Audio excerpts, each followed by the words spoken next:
Hello friends, कैसे हैं आप लोग। मैं हूं CA Yatish Agarwal and GST की इस वीडियो लेक्चर की सीरीज में आज हम स्टार्ट करने जा रहे हैं जीएसटी का chapter number 2 supply under GST.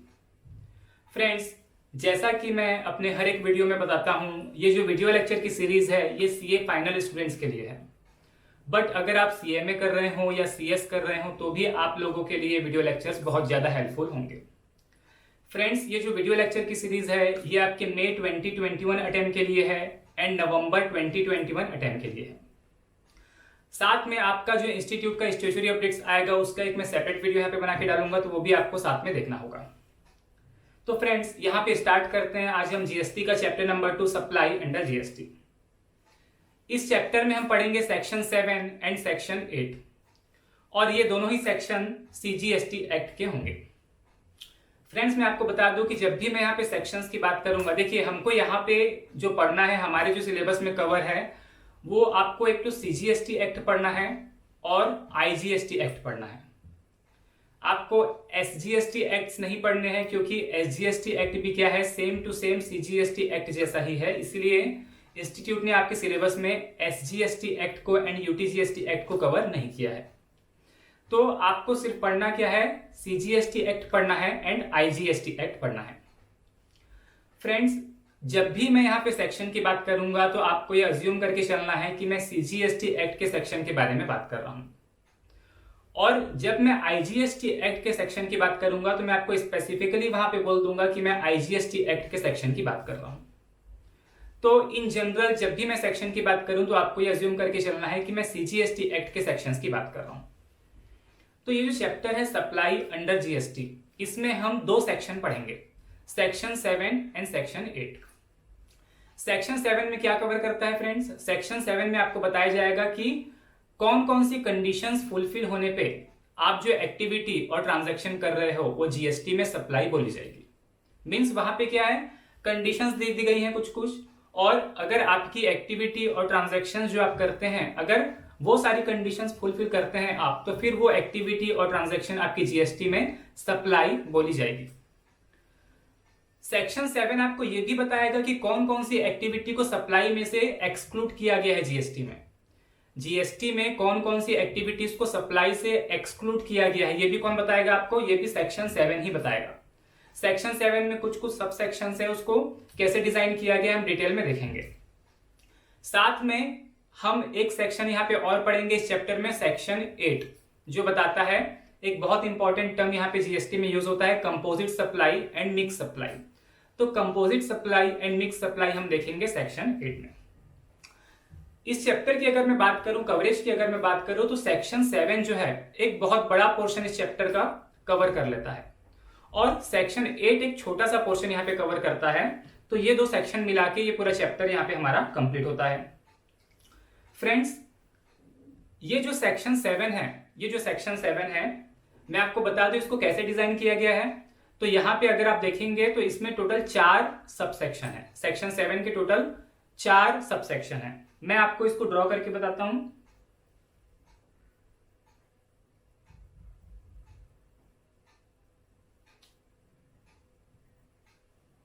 और मैं बता दूं फ्रेंड्स, ये जो चैप्टर है सप्लाई, ये बहुत इंपॉर्टेंट है और आपको बिल्कुल फ्री माइंड से क्लास में बैठना पड़ेगा और पूरा कंसंट्रेशन आपको यहां पे लगाना पड़ेगा, क्योंकि सप्लाई जो है वो जीएसटी में क्या है, टैक्सेबल इवेंट है।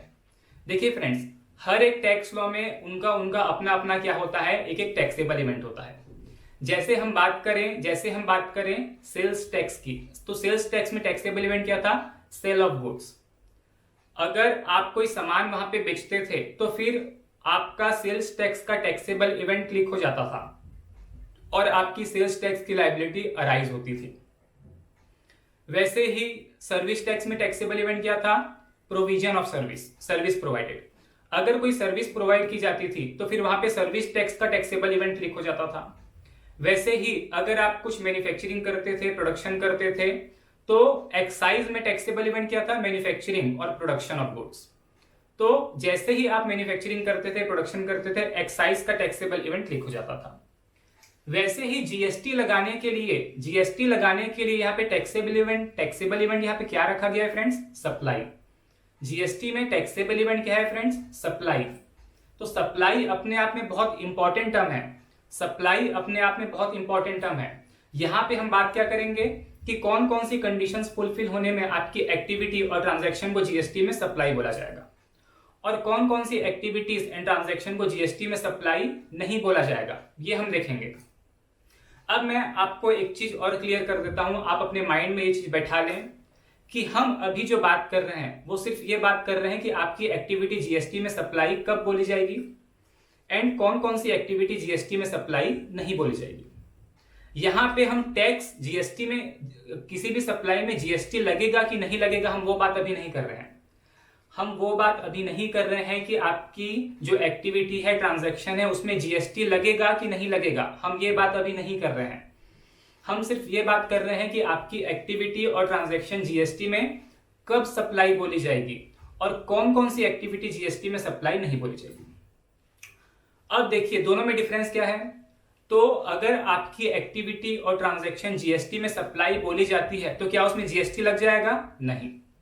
और भी कुछ एडिशनल कंडीशंस हमको देखना पड़ेगा। अगर फिर वो भी जाके फुलफिल होती है देन फिर जीएसटी की लायबिलिटी वहां पे अराइज होगी। तो अभी जो हम सिर्फ बात कर रहे हैं वो क्या बात कर रहे हैं कि आपकी सप्लाई जीएसटी में सप्लाई में कवर होगी कि नहीं, आपकी एक्टिविटी जीएसटी में सप्लाई में कवर होगी कि नहीं, एंड कौन कौन सी एक्टिविटी जीएसटी में सप्लाई में कवर नहीं की जाएगी। बस हम अभी इतना देख रहे हैं। उसके बाद फिर हम आगे क्या देखेंगे कि उसमें फिर टैक्स आएगा कि नहीं, फिर उस सप्लाई में जो जीएसटी में सप्लाई बोला जा रहा है फिर उसमें टैक्स आएगा कि नहीं, वो हम बाद में देखेंगे। ठीक है फ्रेंड्स, तो अभी मैं आपको बता दूं कि सेक्शन 7 यहाँ पे कैसे डिजाइन किया गया है। चलिए मैं आपको ड्रॉ करके बताता हूं।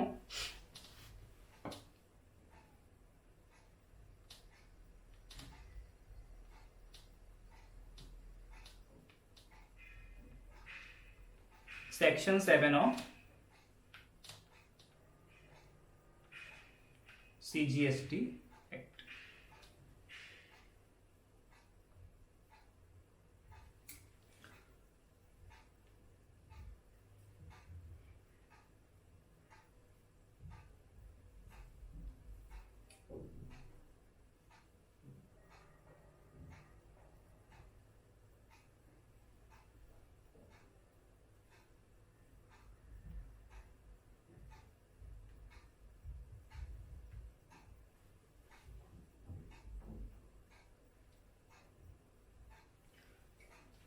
सेक्शन 7 जो आप देखेंगे तो इसके 4 सबसेक्शन है। Subsection 1, subsection 1 capital A, subsection 2 and subsection 3। इसके 4 सबसेक्शन हैं। सबसेक्शन 1 है, सबसेक्शन 1 कैपिटल ए है, सबसेक्शन 2 है एंड सबसेक्शन 3 है। अब सबसेक्शन 1 जो है, ये जो सबसेक्शन 1 है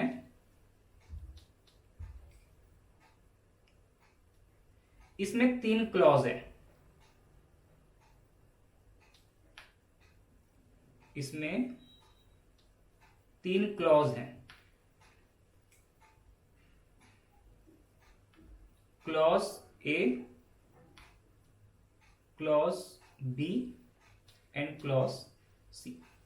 इसमें 3 क्लॉज है। सबसेक्शन 1A की बात करें तो इसमें कोई क्लॉज नहीं है। सबसेक्शन 2 की अगर बात करें तो इसमें भी 2 क्लॉज हैं। इसमें भी 2 क्लॉज हैं, clause A and clause B. और वैसे ही आगे हम सबसेक्शन 3 भी डिटेल में पढ़ेंगे। तो अभी मैं 1A एंड 2 की बात कर रहा हूं। देखिए फ्रेंड्स, यहां पे अगर हम बात करें सबसेक्शन 1 की तो इसमें टोटल 3 क्लॉज हैं। आपको ये जो सेक्शन 7 है, ये जो सेक्शन 7 है इसके साथ में आपको शेड्यूल्स भी पढ़ने होते हैं। इसके साथ में आपको शेड्यूल्स भी पढ़ने होते हैं। तो शेड्यूल्स कैसे यहां पे रहेंगे, तो ये जो सबसेक्शन क्लॉज सी जो है, ये जो क्लॉज सी है इसके साथ में हम रीड करेंगे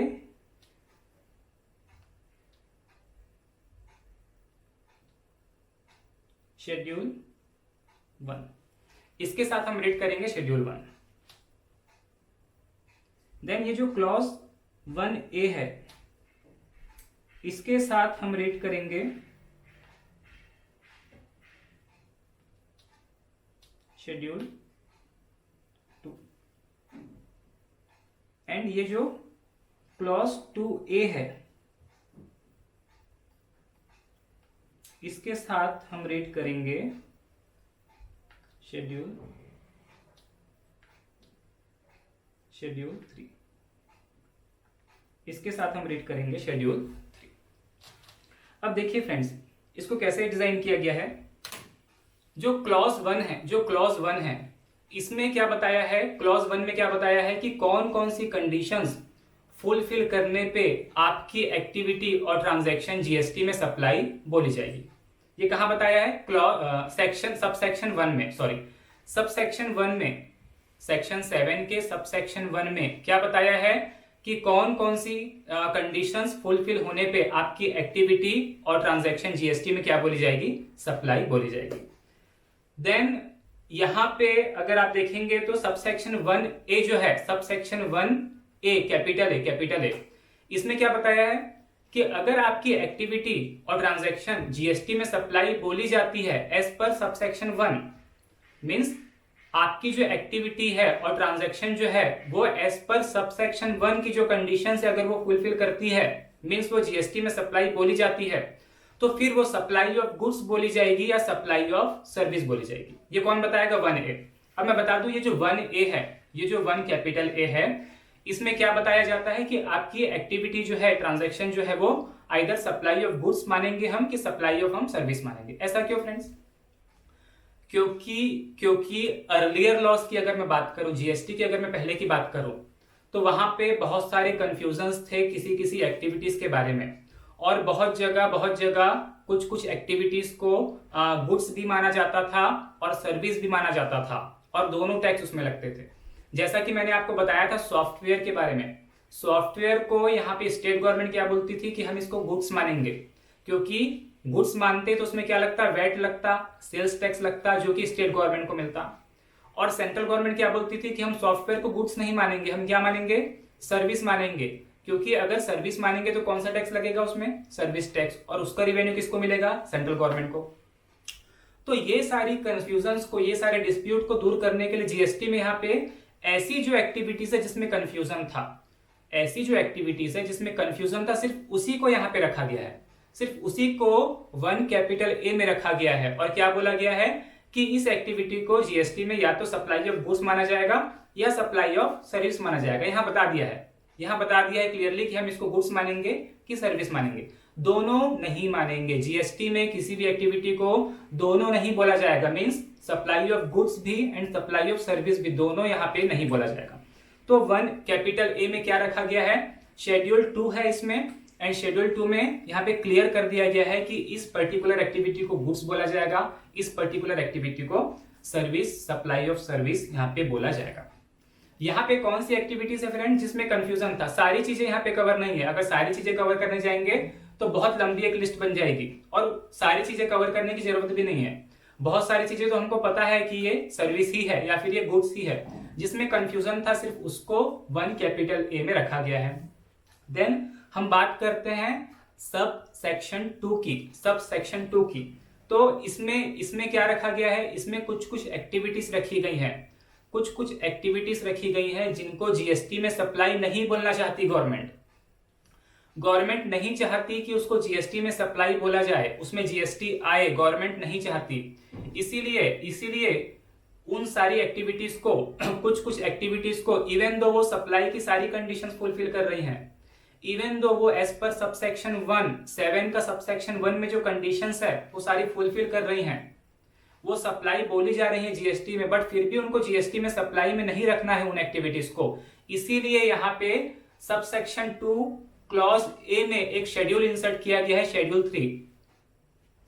7 के सबसेक्शन 2 के क्लॉज A में आप देखेंगे तो उसमें एक शेड्यूल है, शेड्यूल 3। इसमें क्या बोलता है, एक्टिविटी और transaction specified in schedule 3 neither be treated as supply of goods nor supply of services. Means जो भी एक्टिविटी और ट्रांजैक्शन आपके शेड्यूल 3 में कवर है उसको हम ना तो सप्लाई ऑफ गुड्स मानेंगे एंड ना ही हम सप्लाई ऑफ सर्विस मानेंगे। देन ये हो गई बात सब सेक्शन 2 की। इसमें एक क्लॉज बी है, इसमें भी कुछ चीजें गवर्नमेंट ने यहाँ पे रखी है जिनको जीएसटी में सप्लाई में कवर नहीं किया जाएगा। एंड एक सब सेक्शन 3 है बहुत छोटा सा, वो हम लास्ट में पढ़ेंगे इसको। तो अभी मैं बता दूं सेक्शन 7 को कैसे डिजाइन किया गया। देखिए सेक्शन 7 का subsection 1 capital A, subsection 2 and subsection 3। Subsection 1 में क्या बोलता है, सप्लाई इंक्लूड्स, मींस सबसेक्शन 1 की आप कंडीशन फुलफिल करेंगे तो आपकी एक्टिविटी जीएसटी में सप्लाई बोली जाएगी, तो ये सप्लाई इंक्लूड्स है। देन 1 कैपिटल ए क्या बोलता है कि अगर आपकी एक्टिविटी सप्लाई है एज पर सबसेक्शन 1 तो फिर वो सप्लाई ऑफ गुड्स है कि सप्लाई ऑफ सर्विस है। देन सबसेक्शन 2 क्या बोलता है, सप्लाई एक्सक्लूड्स मींस जीएसटी में सप्लाई से क्या क्या एक्सक्लूड करना है तो वो कौन बताता है, सबसेक्शन 2। इसमें जो एक्टिविटीज हैं, इसमें एक शेड्यूल 3 आपको पढ़ना है, शेड्यूल 3 में जो एक्टिविटीज हैं वो जीएसटी में सप्लाई नहीं बोली जाएगी। वैसे ही 7(2) क्लॉज बी में भी कुछ एक्टिविटीज हैं वो भी जीएसटी में सप्लाई नहीं बोली जाएगी। तो फ्रेंड्स इसको यहां पे ऐसा डिजाइन किया गया है, यहां पे देखिए जैसे मैंने एक फ्लो चार्ट भी बना के दिया है। क्या है ये, supply includes and supply excludes. इसमें आप देखेंगे, देखिए 7(1) के तीनों क्लॉज यहां पे कवर है एंड 7(1) कैपिटल अल्टीमेटली क्या बोलता है कि 7(1) के हिसाब से अगर आपकी एक्टिविटी सप्लाई है देन फिर हम बताएंगे कि वो गुड्स है कि सर्विस है। वैसे ही 7(2) ए एंड 7(2) बी दोनों में ही अगर कुछ एक्टिविटीज डिफाइन की गई हैं तो वो जीएसटी में सप्लाई से एक्सक्लूड की जाएगी। तो इसको ऐसे डिजाइन किया गया है, 7(1) एंड 7(1) कैपिटल ए दोनों में सप्लाई डिफाइन, मतलब वो सारी एक्टिविटीज जो है उसमें जो कंडीशन है अगर वो फुलफिल होती है तो फिर आपकी एक्टिविटी जीएसटी में सप्लाई बोली जाएगी। तो सप्लाई इंक्लूड्स एंड 7(2) में सप्लाई एक्सक्लूड्स। तो आपको ऐसा इसको ध्यान रखना है। तो फ्रेंड्स इसको हम आगे स्टार्ट करते हैं और बहुत आराम से यहाँ पे मैं एक एक कंसेप्ट में आपके साथ डिस्कस करूंगा, एक एक डेफिनेशंस जो आप लोग के लिए रिलेवेंट है सारा कुछ मैं यहाँ पे कवर करूंगा, क्योंकि बहुत इत्मीनान से आपको इसको समझने की जरूरत है। तो फ्रेंड्स यहाँ पे हम स्टार्ट करते हैं 7(1) का क्लॉज ए। 7(1) का क्लॉज ए, देखिए फ्रेंड्स 7(1) का क्लॉज ए हम करने जा रहे हैं। उसके बाद फिर हम देखेंगे क्लॉज बी, क्लॉज सी बाद में देखेंगे। अभी आपका पूरा ध्यान सिर्फ एक ही क्लॉज में है। सेक्शन 7 का सबसेक्शन 1 उसका क्लॉज ए हम करने जा रहे हैं, सिंगल क्लॉज हम करने जा रहे हैं। देखिए इसमें क्या बोलता है फ्रेंड्स, इसमें बोलता है all form of supply of goods और सर्विसेज और both such as sale, transfer, barter, exchange, licence, rental, lease और डिस्पोजल, मेड और agree to be made for a consideration by a person in the course और furtherance of business.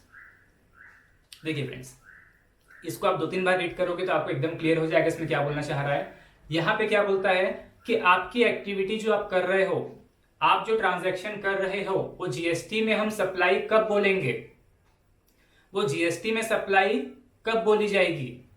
तो कुछ condition दिया है, अगर ये कंडीशंस फुलफिल अगर करती है वो एक्टिविटी तो जीएसटी में वो सप्लाई में कवर हो जाएगी। तो क्या है, all form of supply of goods और सर्विसेज और both such as sale, transfer, barter, exchange, licence, rental, lease, disposal, made और agree to be made for a consideration by a person and in the course or furtherance of business। ऐसा पूरा बोला है इसमें। अब देखिए इसमें क्या क्या कवर होता है। एक तो आपको ध्यान रखना है गुड्स सर्विसेज, मींस यहां पे जीएसटी में आपकी एक्टिविटी सप्लाई में तभी कवर होगी जब उसमें क्या इन्वॉल्व है, जब आप किस चीज में डील करते हैं, या तो आप गुड्स में डील करते हैं या तो आप सर्विस में डील करते हैं। मींस यहां पे हमको क्या देखना पड़ेगा कि जीएसटी में गुड्स किन चीजों को बोला गया है, गुड्स में क्या क्या इंक्लूड कर रहा है जीएसटी में, गुड्स का डेफिनेशन क्या है जीएसटी में, हमको वो देखना होगा। देन यहां पे हमको ये भी देखना होगा कि सर्विस का डेफिनेशन क्या है जीएसटी में, सर्विस में क्या क्या चीजों को इंक्लूड कर रहा है। अब यहाँ पे सच एज यहाँ पे इंक्लूसिव है ये लिस्ट, देखिए सच एज यहाँ पे एग्जांपल्स दिया है like sale, transfer, barter, exchange, licence, rental, lease, disposal, ये एग्जांपल्स दिया है। सच एज एग्जांपल दिया है कि ये सारी चीजें हो सकती हैं, ये सारी चीजें इसमें हो सकती हैं। मींस जो आप गुड्स या सर्विस की सप्लाई कर रहे हो तो वो क्या क्या हो सकती है, ये सारी चीजें हो सकती है। बट ये इंक्लूसिव है, ये इंक्लूसिव है, इसमें और भी कुछ चीजें कवर हो सकती हैं आगे भी। मेड और agree to be made, made और agree to be made means आप ये जो सप्लाई कर रहे हैं, गुड्स या सर्विस की जो सप्लाई कर रहे हैं, आप अभी कर रहे हैं या फिर आप अभी एग्रीमेंट कर रहे हैं और इन फ्यूचर जाके आप क्या करेंगे, इसकी एक्चुअल में सप्लाई करेंगे, इसकी एक्चुअल में सप्लाई करेंगे। जैसे बहुत सारी चीजें क्या होती है, बहुत सारी चीजें क्या होती है, जैसे मान लीजिए कि हम थिएटर जाते हैं, सिनेमा हॉल जाते हैं, तो पहले हम क्या करते हैं, टिकट लेते हैं, पहले हम उसको कंसिडरेशन पे कर देते हैं और फिर वो क्या करता है, हमको प्रॉमिस करता है कि ये जो इस टाइम का शो आपको देखने के लिए हम देंगे, इस पर्टिकुलर टाइम का जो शो है वो आप जाके देख सकते हैं। तो क्या हो रहा है कि वो agree to supply that service, वो क्या कर रहा है, एग्री कर रहा है कि वो सर्विस जो है इन फ्यूचर प्रोवाइड करेगा हमको। तो ये क्या है friends, agree to be made. Agree to be made means आप ये सप्लाई अभी तुरंत कर रहे हैं या फिर एग्री कर रहे हैं कि इन फ्यूचर आप प्रोवाइड करेंगे, तो भी यहाँ पे सप्लाई में कवर होगा वो। देन फॉर अ कंसीडरेशन, यहाँ पे फ्रेंड्स क्या होना चाहिए, कंसीडरेशन भी इन्वॉल्व होना चाहिए। मीन्स आप ये जो गुड्स सर्विस की जो सप्लाई कर रहे हैं या फिर करने वाले हैं और जिसके लिए आपको कुछ कंसीडरेशन मिल रहा है, जिसके लिए आपको कुछ कंसीडरेशन मिल रहा है, कंसीडरेशन जीएसटी में कंसीडरेशन का भी डेफिनेशन दिया है, हम उसको भी देखेंगे। कंसीडरेशन कैश में भी हो सकता है, काइंड में भी हो सकता है, वो सारा हम देखेंगे अभी। By a person in the course और furtherance of business,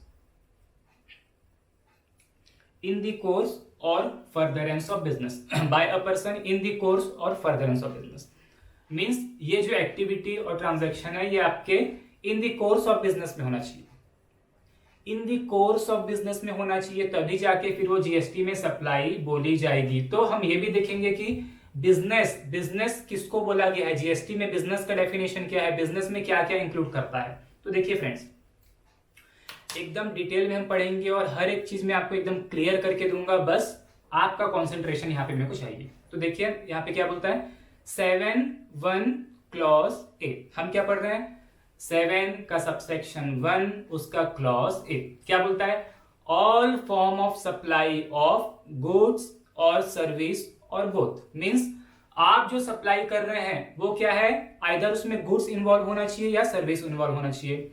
such as examples कुछ दिया है, sale, transfer, barter, exchange, licence, rental, lease and disposal. आगे क्या बोलता है, मेड और एग्री टू बी मेड। आगे क्या बोलता है, for a consideration by a person. आगे क्या बोलता है, इन द कोर्स और फर्दरेंस ऑफ बिजनेस।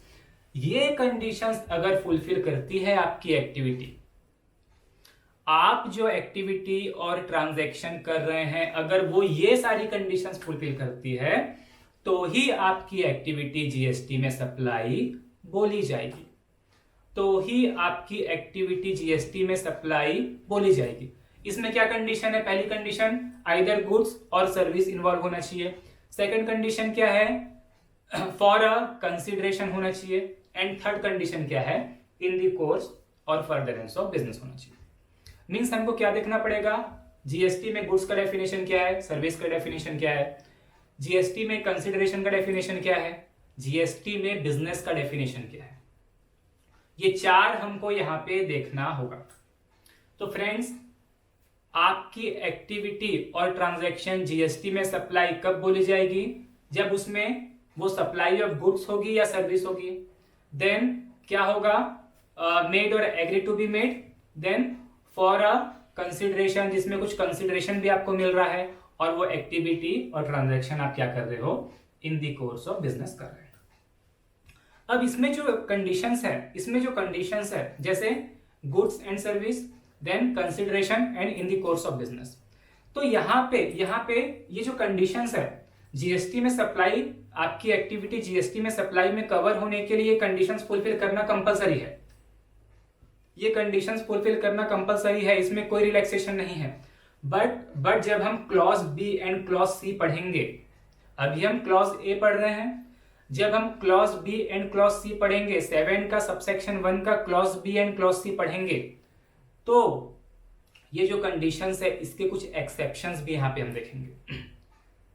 ये जो कुछ कंडीशंस है इसके कुछ एक्सेप्शंस भी हम देखेंगे। मींस इवन दो ये जो कंडीशंस है like in the course of business और फॉर अ कंसिडरेशन, अगर ये कंडीशंस फुलफिल नहीं भी होती है तो भी कुछ कंडीशन में आपकी एक्टिविटी सप्लाई बोली जाती है।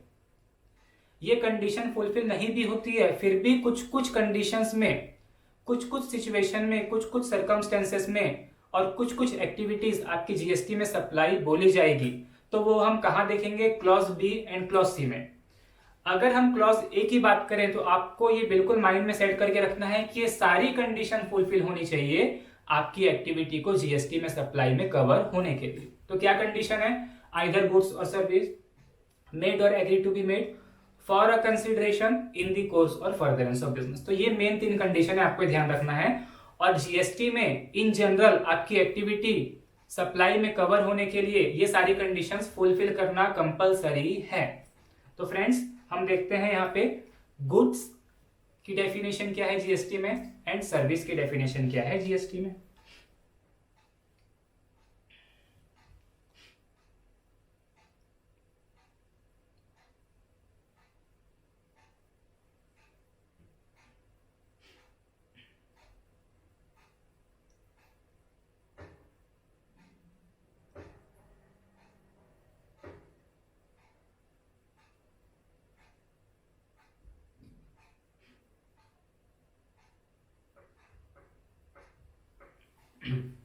फ्रेंड्स ये जो नोट्स हैं, आपका इंस्टीट्यूट का जो स्टडी मटेरियल है उसमें आपको ये सारा चीज मिल जाएगा, वहीं से प्रॉपर ये उसी से ये नोट्स सारे तैयार किए जाते हैं। ये नोट्स मेरे बनाए गए हैं और इंस्टीट्यूट जो स्टडी मटेरियल देता है उसी के बेस में ये नोट्स बनाए जाते हैं।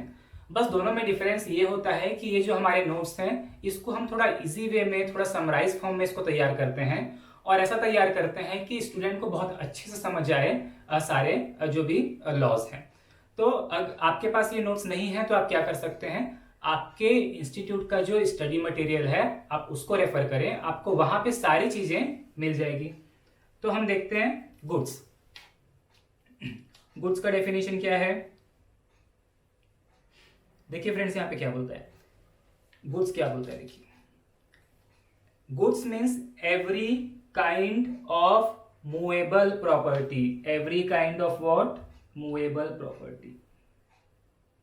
Goods means every kind of movable property other than money and security। but goods में क्या कवर नहीं करेंगे हम, पैसे को, मनी को, प्रिंसिपल अमाउंट ऑफ मनी को हम गुड्स में कवर नहीं करेंगे। वैसे ही सिक्योरिटी, शेयर एंड सिक्योरिटीज को भी हम, शेयर्स एंड सिक्योरिटीज को भी हम गुड्स में कवर नहीं करेंगे। But includes actionable claim, but includes क्या, actionable claim. Actionable claim goods में कवर होगा, एक्शनेबल क्लेम को गुड्स बोला गया है। और क्या, growing crops, grass and things attach to or forming part of land which are agree to be served before supply or under a contract of supply. देखिए friends, goods means क्या बोलता है, every kind of movable property means जो भी चीज movable है, जिस भी चीज को आप एक प्लेस से दूसरे प्लेस में ले जा सकते हो वो क्या है, गुड्स है बोलता है, वो क्या है, गुड्स है बोलता है। और इसमें इंक्लूड क्या किया है, एक्शनेबल क्लेम। एक्शनेबल क्लेम भी क्या है बोलता है, गुड्स है। एक्शनेबल क्लेम भी क्या है, गुड्स है बोलता है। देखिए फ्रेंड्स, एक्शनेबल क्लेम के से रिलेटेड एक बहुत अच्छा हमारा डिस्कशन होगा कि एक्शनेबल क्लेम क्या है। और यहाँ पे इवन तो गुड्स में एक्शनेबल क्लेम को इंक्लूड किया है, मगर आप आगे जाके देखेंगे तो बैटिंग, गैम्बलिंग एंड लॉटरी के अलावा बाकी जो भी एक्शनेबल क्लेम है सबको जीएसटी में से नॉन जीएसटी सप्लाई में डाला हुआ है, मीन्स शेड्यूल 3 में डाला हुआ है। तो अभी तो हो सकता है आपको ये समझना है जो मैं बोल रहा हूं, बट आगे हम इसको एकदम अच्छे से डिस्कस करेंगे। तो देखिए, एक्शनेबल क्लेम क्या है? गुड्स है। और गुड्स में इंक्लूड क्या नहीं होगा? मनी एंड सिक्योरिटी भी इंक्लूड गुड्स में नहीं होगा। तो गुड्स क्या है? जो भी मूवेबल है वो क्या है? गुड्स है। और एक्शनेबल क्लेम को भी गुड्स में इंक्लूड किया है, मगर मनी एंड सिक्योरिटी को गुड्स से एक्सक्लूड कर दिया है। मीन्स जो प्रिंसिपल अमाउंट ऑफ मनी है एंड जो शेयर्स एंड सिक्योरिटीज है वो गुड्स नहीं है। एंड गुड्स में और क्या इंक्लूड है? तो ग्रोइंग क्रॉप, ग्रास, और क्या है? Thing attached to or forming part of land which are agree to be served before supply or under a contract of supply. Means जो भी जमीन से जुड़ी चीजें हैं, जो भी ग्रास व्रास जो भी जमीन से उगते हैं, जिनको हम सप्लाई कर सकते हैं, जिनको हम क्या कर सकते हैं, वहां से निकाल के आगे सप्लाई कर सकते हैं, वहां से काट के आगे हम क्या कर सकते हैं? सप्लाई कर सकते हैं। तो वो भी क्या है? फिर गुड्स है। ऐसा क्यों बोला गया है? मीन्स आप ये नहीं बोल सकते कि जो जमीन से जो लगी हुई चीजें हैं वो इमूवेबल फिर हो गई, वैसा नहीं है। जो भी ग्रास वगैरह है, इवन दो वो अटैच है अर्थ से ही वो निकल रही है, बट उसको काट के उसको सप्लाई की जा सकती है, तो वो भी क्या है? गुड्स है। तो फ्रेंड देखिए, goods means every kind of movable property. इसमें क्या बोलता है? But not include what? Money and security. इसमें हम इंक्लूड नहीं करेंगे बोलता है। But include what? Actionable claim include हो जाएगा। और क्या? ग्रोइंग क्रॉप, ग्रास, या फिर thing attach to or forming part of land which are agree to be served before supply or under a contract of supply. तो ये क्या है फ्रेंड्स? गुड्स का डेफिनेशन। यहां पे आपको एक चीज क्लियर हो गई होगी कि जो इमूवेबल प्रॉपर्टी है वो गुड्स में इंक्लूड नहीं किया है। मींस अभी तक आपके माइंड में एक चीज क्लियर है कि अभी तक immovable property, money and security, ये तीन चीज की अगर सप्लाई हम करते हैं, ये तीन चीज की हम सप्लाई करते हैं, किसकी?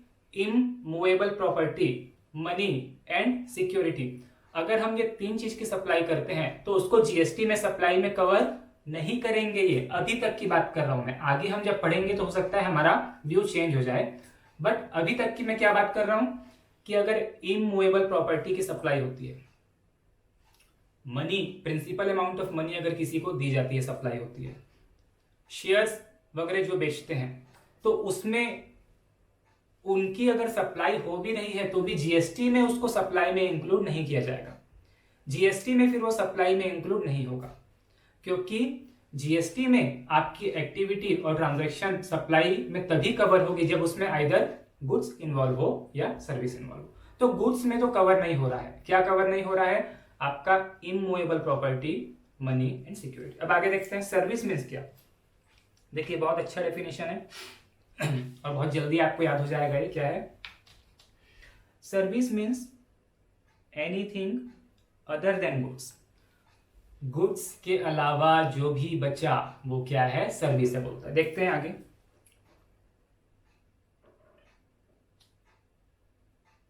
मनी एंड सिक्योरिटी, इसका मतलब क्या? देखिए क्या बोलता है, फिर से इसको मैं पढ़ता हूं। Service means anything other than goods, money and securities. क्या बोलता है? सर्विस मतलब क्या है? कोई भी चीज जो गुड्स नहीं है, मनी नहीं है एंड सिक्योरिटी नहीं है, वो क्या है? सर्विस है। वो क्या है? सर्विस है। इसका मतलब क्या है कि सर्विस मतलब क्या है? जो गुड्स नहीं है वो सर्विस है, बट सर्विस में भी मनी एंड सिक्योरिटी को हटा दिया गया है। मनी एंड सिक्योरिटी को सर्विस से भी हटा दिया गया है। क्यों? देखिए यहां पे क्या बोलता है, service means anything other than goods, money and security. मतलब गुड्स, मनी एंड सिक्योरिटी के को छोड़ के बाकी जो बचा वो क्या है? सर्विस है। मीन्स यहाँ पे मनी एंड सिक्योरिटी सर्विस भी नहीं है। मनी एंड सिक्योरिटी को ना तो गुड्स में रखा गया है, मनी एंड सिक्योरिटी को ना तो सर्विस में रखा गया है, बट इंक्लूड्स क्या? activity relating to use of money or its conversion by cash or by any other mode from one form currency or denomination to other form currency or denomination for which separate consideration is charged. Service means क्या बोलता है friends? Anything other than goods, मतलब goods के अलावा जो बचा वो क्या है? सर्विस है। बट इसमें भी मनी एंड सिक्योरिटी को कवर नहीं करता, but include activity in relation to use of money. Activity in relation to use of money means आप अपना पैसा किसी को यूज करने के लिए दे रहे हैं, आप अपना पैसा किसी को यूज करने के लिए दे रहे हैं, तो वो जो प्रिंसिपल अमाउंट ऑफ मनी है वो तो गुड्स और सर्विस में कवर नहीं होगा। बट आगे क्या बोलता है? For which separate consideration is charge. यहां पे क्या बोला है friends? For which separate consideration is charge. तो जो कंसिडरेशन का जो अमाउंट आपको मिलेगा उसके बदले वो सर्विस बोला जाएगा। आप अपना प्रिंसिपल अमाउंट ऑफ मनी किसी को यूज करने के लिए दे रहे हैं, उसके बदले आप उससे कुछ एक्स्ट्रा अमाउंट लेते हैं। आप क्या लेते हैं? कुछ एक्स्ट्रा अमाउंट लेते हैं। क्या हो सकता है? वो इंटरेस्ट हो सकता है। तो ऐसी कंडीशन में वो जो आपको कंसीडरेशन मिल रहा है फिर वो सर्विस का पोर्शन बोला जाएगा, वो सर्विस बोला जाएगा। प्रिंसिपल अमाउंट ऑफ मनी जो आप दे रहे हैं वो सर्विस नहीं है, वो गुड्स भी नहीं है, बट उसके बदले में आपको क्या मिल रहा है? जो भी कंसीडरेशन मिल रहा है वो सर्विस बोला जाएगा। आगे देखते हैं क्या बोलता है? Includes activity in relation to use of money, मतलब आपने अपना पैसा किसी को यूज करने दिया, और its conversion by cash or by any other mode from one form currency or denomination to other form currency or denomination. या फिर आप क्या करते हैं? जो पैसा है उसको क्या करते हैं? एक करेंसी से दूसरे करेंसी में कन्वर्ट करते हैं, एक फॉर्म से दूसरे फॉर्म में कन्वर्ट करते हैं। तो ये क्या हो गया? मनी चेंजिंग की एक्टिविटीज आप कर रहे हैं। आप क्या हो? मनी चेंजर हो। आप क्या कर रहे हो? कि एक करेंसी से दूसरे करेंसी में पैसा को आप चेंज करके दे रहे हो। तो इसमें भी जो प्रिंसिपल अमाउंट ऑफ मनी होगा उसमें वो जीएसटी में सप्लाई में कवर नहीं होगा, क्योंकि ना तो वो गुड्स है ना सर्विस है। बट आप क्या कर रहे हो कि वो जो मनी चेंजिंग की आप सर्विस प्रोवाइड कर रहे हो उसके लिए कुछ सेपरेट कंसिडरेशन चार्ज करते हो, कुछ एक्स्ट्रा अमाउंट अगर उनसे लेते हो तो वो जो कंसिडरेशन जो आप ले रहे हो वो फिर सर्विस बोला जाएगा यहाँ पे। तो फ्रेंड देखिए, service means anything other than goods, money and security, but includes activity in relation to use of money or its conversion by cash or by any other mode from one form currency denomination to other form currency denomination for which separate consideration is charged। इतना easy है। क्या बोलता है यहाँ पे? Service मतलब क्या है? जो गुड्स नहीं है वो सर्विस है, बट मनी एंड सिक्योरिटी को सर्विस में से भी हटाया है। बट यहाँ पे क्या करते हो? आप कोई ऐसी एक्टिविटी करते हो जिसमें से आप अपना पैसा किसी दूसरे को यूज करने दे रहे हो, या फिर आप एक करेंसी से दूसरे करेंसी में या फिर एक फॉर्म से दूसरे फॉर्म में मनी को कन्वर्ट करके दे रहे हो, और जिसके लिए आप क्या करते हो? सेपरेट कंसिडरेशन चार्ज करते हो। तो फिर ये एक्टिविटी आपकी जीएसटी में सर्विस बोली जाएगी। अब यहां पे एक चीज यहां पे आपको हो सकता है किसी किसी के माइंड में आए कि सर गुड्स मतलब क्या बोलता है यहाँ पे? Every kind of movable property, उसमें मनी एंड सिक्योरिटी को इंक्लूड नहीं किया है। सर्विस मतलब क्या बोलता है? एनीथिंग अदर देन गुड्स, और इसमें भी मनी एंड सिक्योरिटी को इंक्लूड नहीं किया है। तो मनी एंड सिक्योरिटी ना तो गुड्स है ना ही सर्विस है। तो इवन दो मनी की सप्लाई होगी या फिर सिक्योरिटी की सप्लाई होगी, तो इसमें इस सप्लाई को जीएसटी में सप्लाई नहीं बोला जाएगा। मनी की अगर आप सप्लाई करते हैं मतलब आप किसी को पैसा दे रहे हैं, simply principal amount of money, उसमें जीएसटी नहीं आएगा। आप किसी को पैसा दे रहे हैं simply principal amount of money, उसमें जीएसटी नहीं आएगा, क्योंकि ना ही वो गुड्स है ना ही सर्विस है। आपकी जो मनी है वो ना ही गुड्स है ना ही सर्विस है जीएसटी में। बट उसके बदले अगर आप कुछ पैसा एक्स्ट्रा ले रहे हैं, कुछ कंसिडरेशन ले रहे हैं, तो फिर ये बोला जाएगा कि आप सर्विस प्रोवाइड कर रहे हैं, और वो जो कंसिडरेशन जो आप ले रहे हैं उस पर फिर जीएसटी आएगा, वो क्योंकि सप्लाई ऑफ सर्विस यहां पे बोला जाएगा। बट मैं आपको बता दूं कि जब आप आगे एग्जाम्पशन पढ़ेंगे, देखिए फ्रेंड्स, इन जनरल तो सबसे पहले क्या करता है कि यहां पे जैसे सप्लाई की डेफिनेशन बताया है और इसमें कंडीशंस बता दिया है कि कौन कौन सी कंडीशन फुलफिल होने पे आपकी एक्टिविटी को जीएसटी में सप्लाई बोला जाएगा। अब उसके बाद कुछ एडिशनल कंडीशन और भी फुलफिल होती है, तो फिर ये हम देखेंगे कि फिर उसमें जीएसटी आएगा कि नहीं आएगा। तो सप्लाई, आपकी एक्टिविटी सप्लाई हो जाने के बाद अगर आप कुछ एडिशनल कंडीशन और फुलफिल करते हो जो हम देखेंगे आज, तो फिर आपकी एक्टिविटी में जीएसटी आएगा।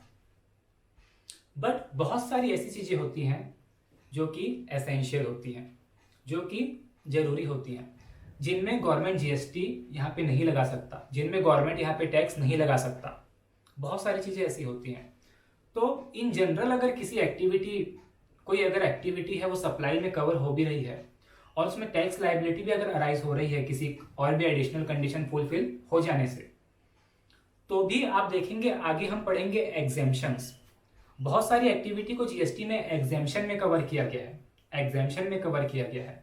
और इवन दो वो सारी कंडीशंस फुलफिल करती हैं सप्लाई होने की, इवन दो वो सारी कंडीशंस फुलफिल करती हैं टैक्सेबिलिटी की, बट फिर भी उनमें टैक्स यहाँ पे नहीं लगाया जाता, क्योंकि गवर्नमेंट नहीं चाहती कि उन एक्टिविटीज में जीएसटी लगे।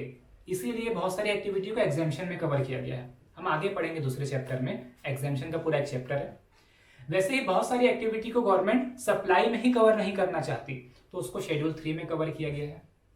तो वैसे ही हम प्राइमा फेसी अगर बात करें तो activity in relation to use of money, अगर आप किसी को अपना पैसा यूज करने देते हैं फॉर विच सेपरेट कंसिडरेशन अगर आप चार्ज करते हैं तो सर्विस है, तो वो सर्विस है।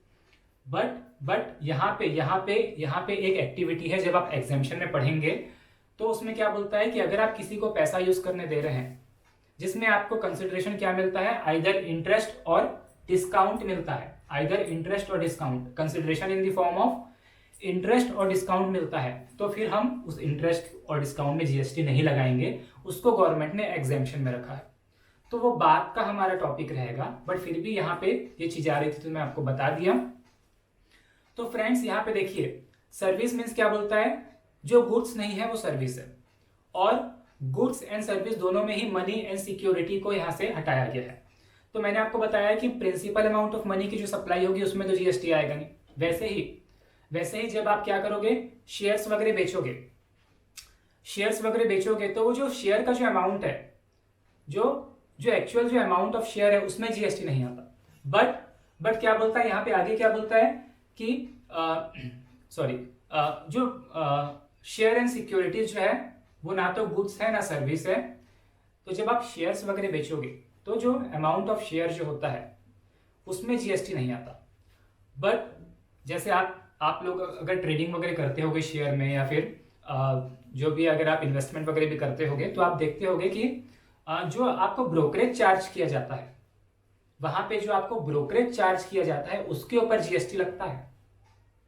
जो वहां पे आपको ब्रोकरेज चार्ज किया जाता है जब आप शेयर बेचते हो, तो जो ब्रोकरिंग हाउस है, जो ब्रोकर है, जो आपको ब्रोकरेज चार्ज करता है, जो कमीशन चार्ज करता है, उसमें वो जीएसटी लेता है। तो वहां पे जीएसटी लगेगा, बट जो एक्चुअल अमाउंट ऑफ शेयर है, जितने में आप बेच रहे हो, उस पे जीएसटी नहीं आता, ब्रोकरेज पे आता है। तो यहाँ पे आपको क्या ध्यान रखना है कि गुड्स एंड सिक्योरिटीज, ना तो मनी एंड सिक्योरिटी, ना तो गुड्स है ना ही सर्विस है जीएसटी में। मनी एंड सिक्योरिटी जीएसटी में ना ही गुड्स में कवर होगा ना ही सर्विस में कवर होगा।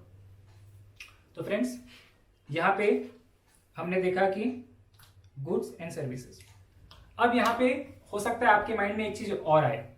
देखिए, गुड्स में हमने क्या बोला था, every kind of movable property, means immovable property को लैंड एंड बिल्डिंग को हमने गुड्स से हटा दिया था, गुड्स में कवर नहीं किया था। अब जब हम सर्विस के डेफिनेशन में आए तो यहां पे क्या बोलता है कि anything other than goods, means जो भी गुड्स नहीं है वो सर्विस है। इसका मतलब क्या हो गया कि इमूवेबल प्रॉपर्टी अब सर्विस में कवर हो गया, इमूवेबल प्रॉपर्टी अब सर्विस में कवर हो गया ना, क्योंकि सर्विस में क्या बोलता है, एनीथिंग अदर देन गुड्स क्या होता है, सर्विस होती है, मींस इमूवेबल प्रॉपर्टी सर्विस में कवर हो गया। अब देखिए फ्रेंड्स, ठीक है, सर्विस में कवर हो गया।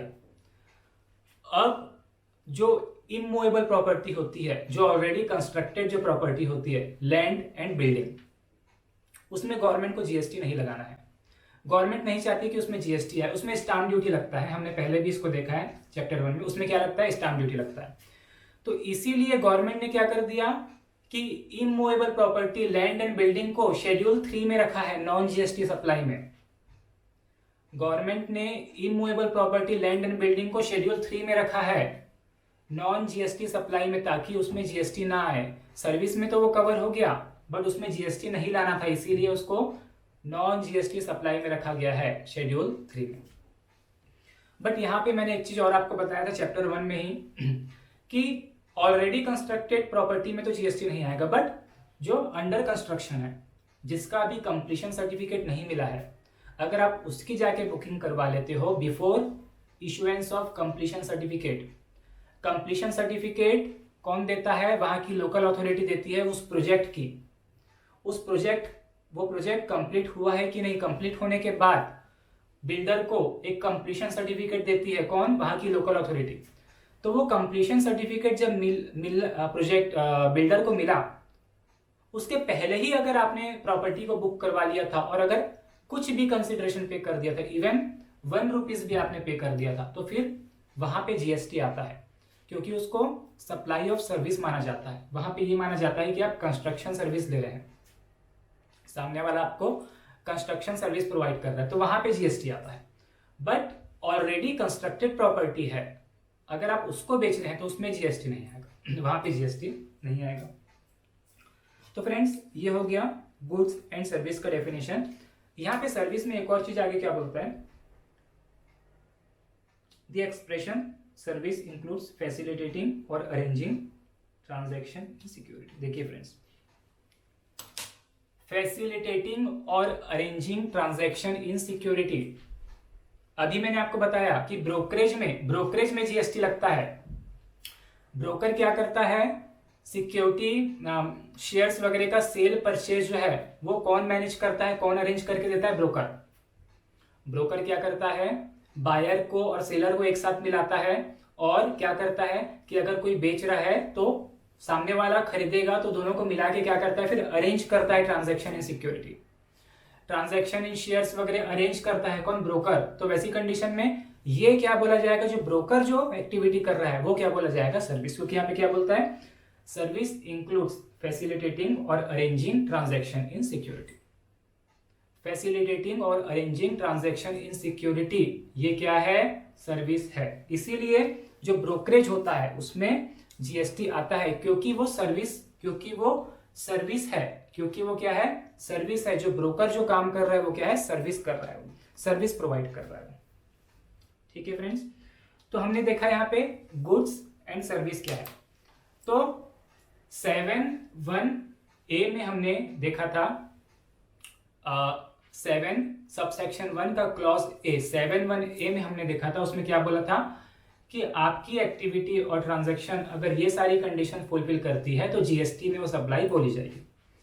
उसमें क्या बोला था, all form of supply of goods और सर्विसेज और both such as sale, exchange, transfer, barter, licence, rental, lease और disposal, made or agree to be made for a consideration by a person in the course or furtherance of business।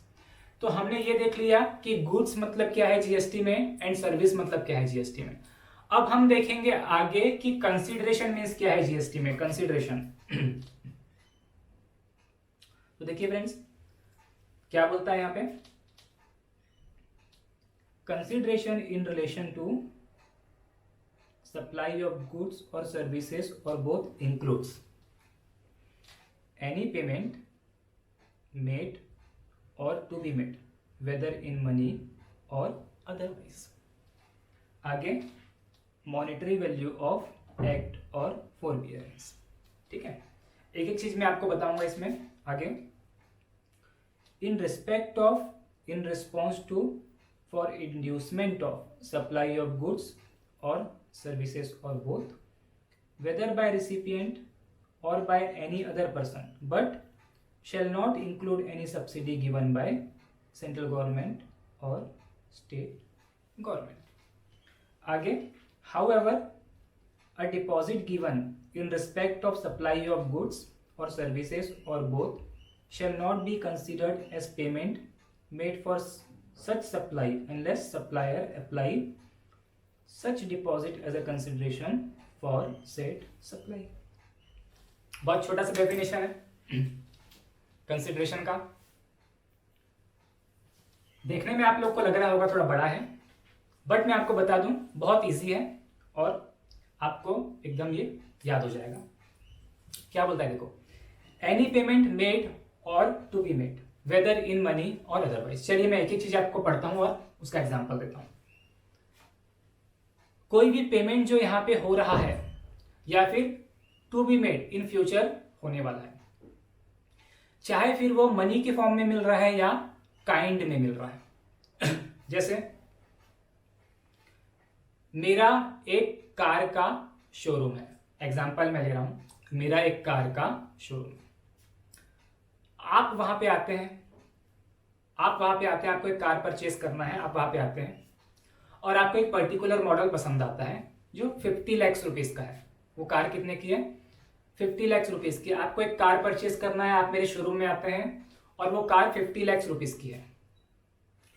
अब यहां पे आप क्या बोलते हैं, sir ठीक है मेरे पास अभी 40 लाख रुपीस है, मैं आपको दे रहा हूं, अभी 40 लाख रुपीस मैं आपको दे रहा हूं और आप तो मेरे को जानते ही हैं 10 लाख रुपए जो है, 10 लाख रुपीस जो है मैं आपको आफ्टर 1 मंथ दूंगा।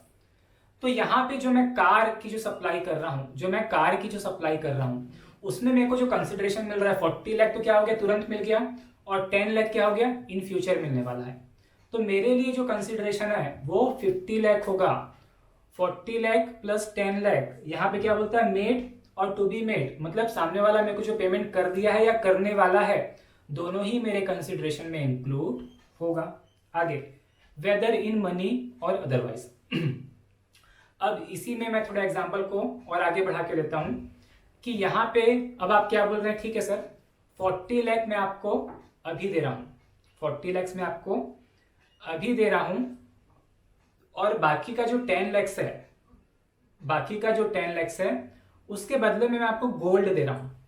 उसके बदले में मैं क्या दे रहा हूं, गोल्ड दे रहा हूं। मींस 40 लाख में कैश में दे रहा हूं या फिर बैंक के थ्रू ट्रांसफर कर रहा हूं, मींस मनी फॉर्म में दे रहा हूं। 40 लाख रुपीस में मनी फॉर्म में दे रहा हूं एंड 10 लाख रुपीस का मैं आपको गोल्ड दे रहा हूं। तो क्या हो गया फ्रेंड्स, 40 लाख मेरे को मनी फॉर्म में मिला एंड 10 लाख का मेरे को क्या मिला, गोल्ड मिला। तो मेरे जो कंसिडरेशन है उसमें क्या इंक्लूड होगा, 40 लाख मनी फॉर्म का and 10 lakh in kind other than money में जो मिला, दोनों ही मिला के 50 लाख रुपीस क्या होगा, कंसिडरेशन यहाँ पे होगा। देन ये हो गया, इसका क्लॉज है। क्लॉज बी में हम आते हैं तो क्या बोलता है, monetary value of act or फोरबियरेंस। Monetary value of act or फोरबियरेंस। अब देखिए फ्रेंड्स, इसका मैं आपको एग्जांपल देता हूं, monetary value of act and forbearance. तो पहले मैं एक्ट का एग्जांपल ले रहा हूं, एक्ट। अब जैसे क्या हो रहा है कि मेरा ये जो कार का शोरूम है, इसमें कोई एक बहुत बड़े कोई सेलिब्रिटी आते हैं, बॉलीवुड के कोई यहाँ पे एक्टर कोई आते हैं, सेलिब्रिटी यहाँ पे आते हैं और उनको एक कार पसंद आती है जिसकी वैल्यू है यहाँ पे 1 करोड़ की वो कार है। अब वो क्या बोलते हैं, ये कार मेरे को लेना है और वो पैसा देने के लिए रेडी है मेरे को, बट मैं क्या बोलता हूं, ठीक है सर आप हमारे शोरूम में आए,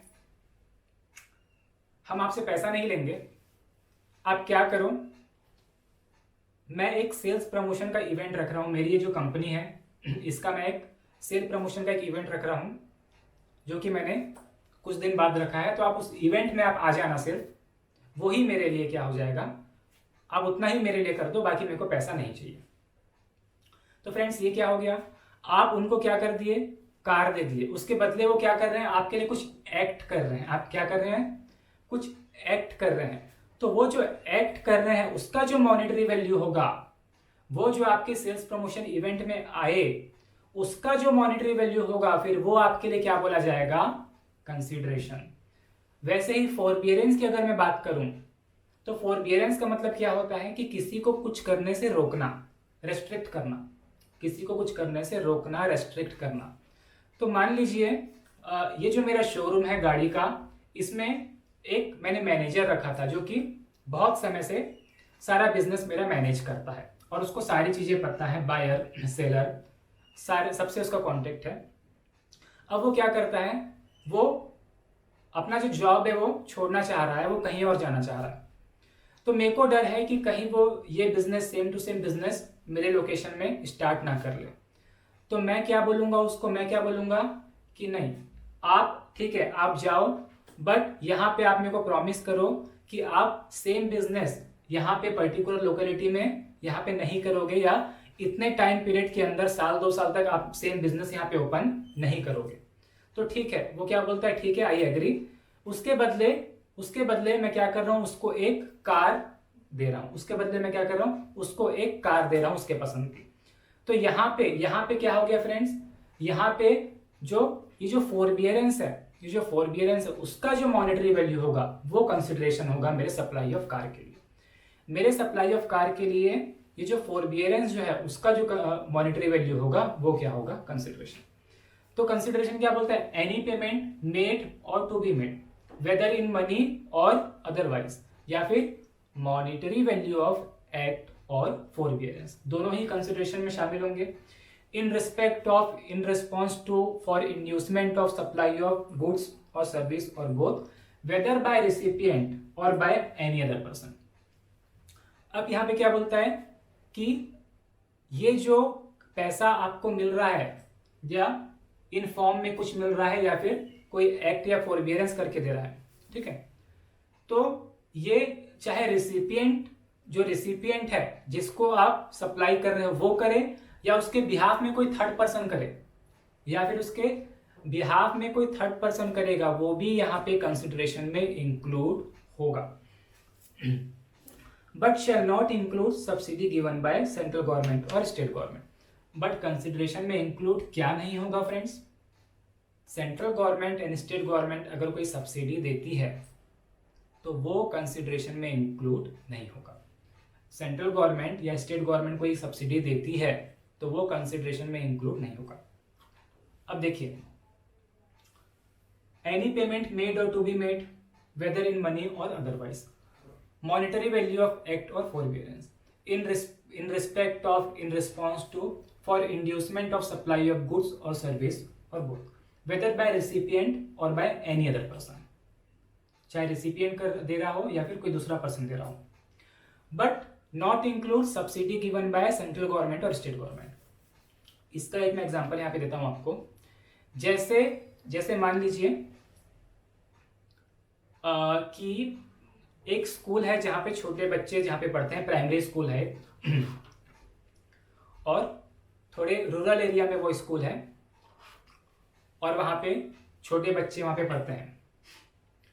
अब यहाँ पे एक हमारे बिजनेसमैन है, बहुत ही रिस्पेक्टेड, रतन टाटा क्या बोलते हैं, ये जो बच्चे हैं इनको जो भी मटेरियल्स वगैरह लगते हैं पढ़ाई के लिए, जो भी उनको नोटबुक्स वगैरह लगती हैं, तो वो प्रोवाइड करेंगे हाफ रेट में।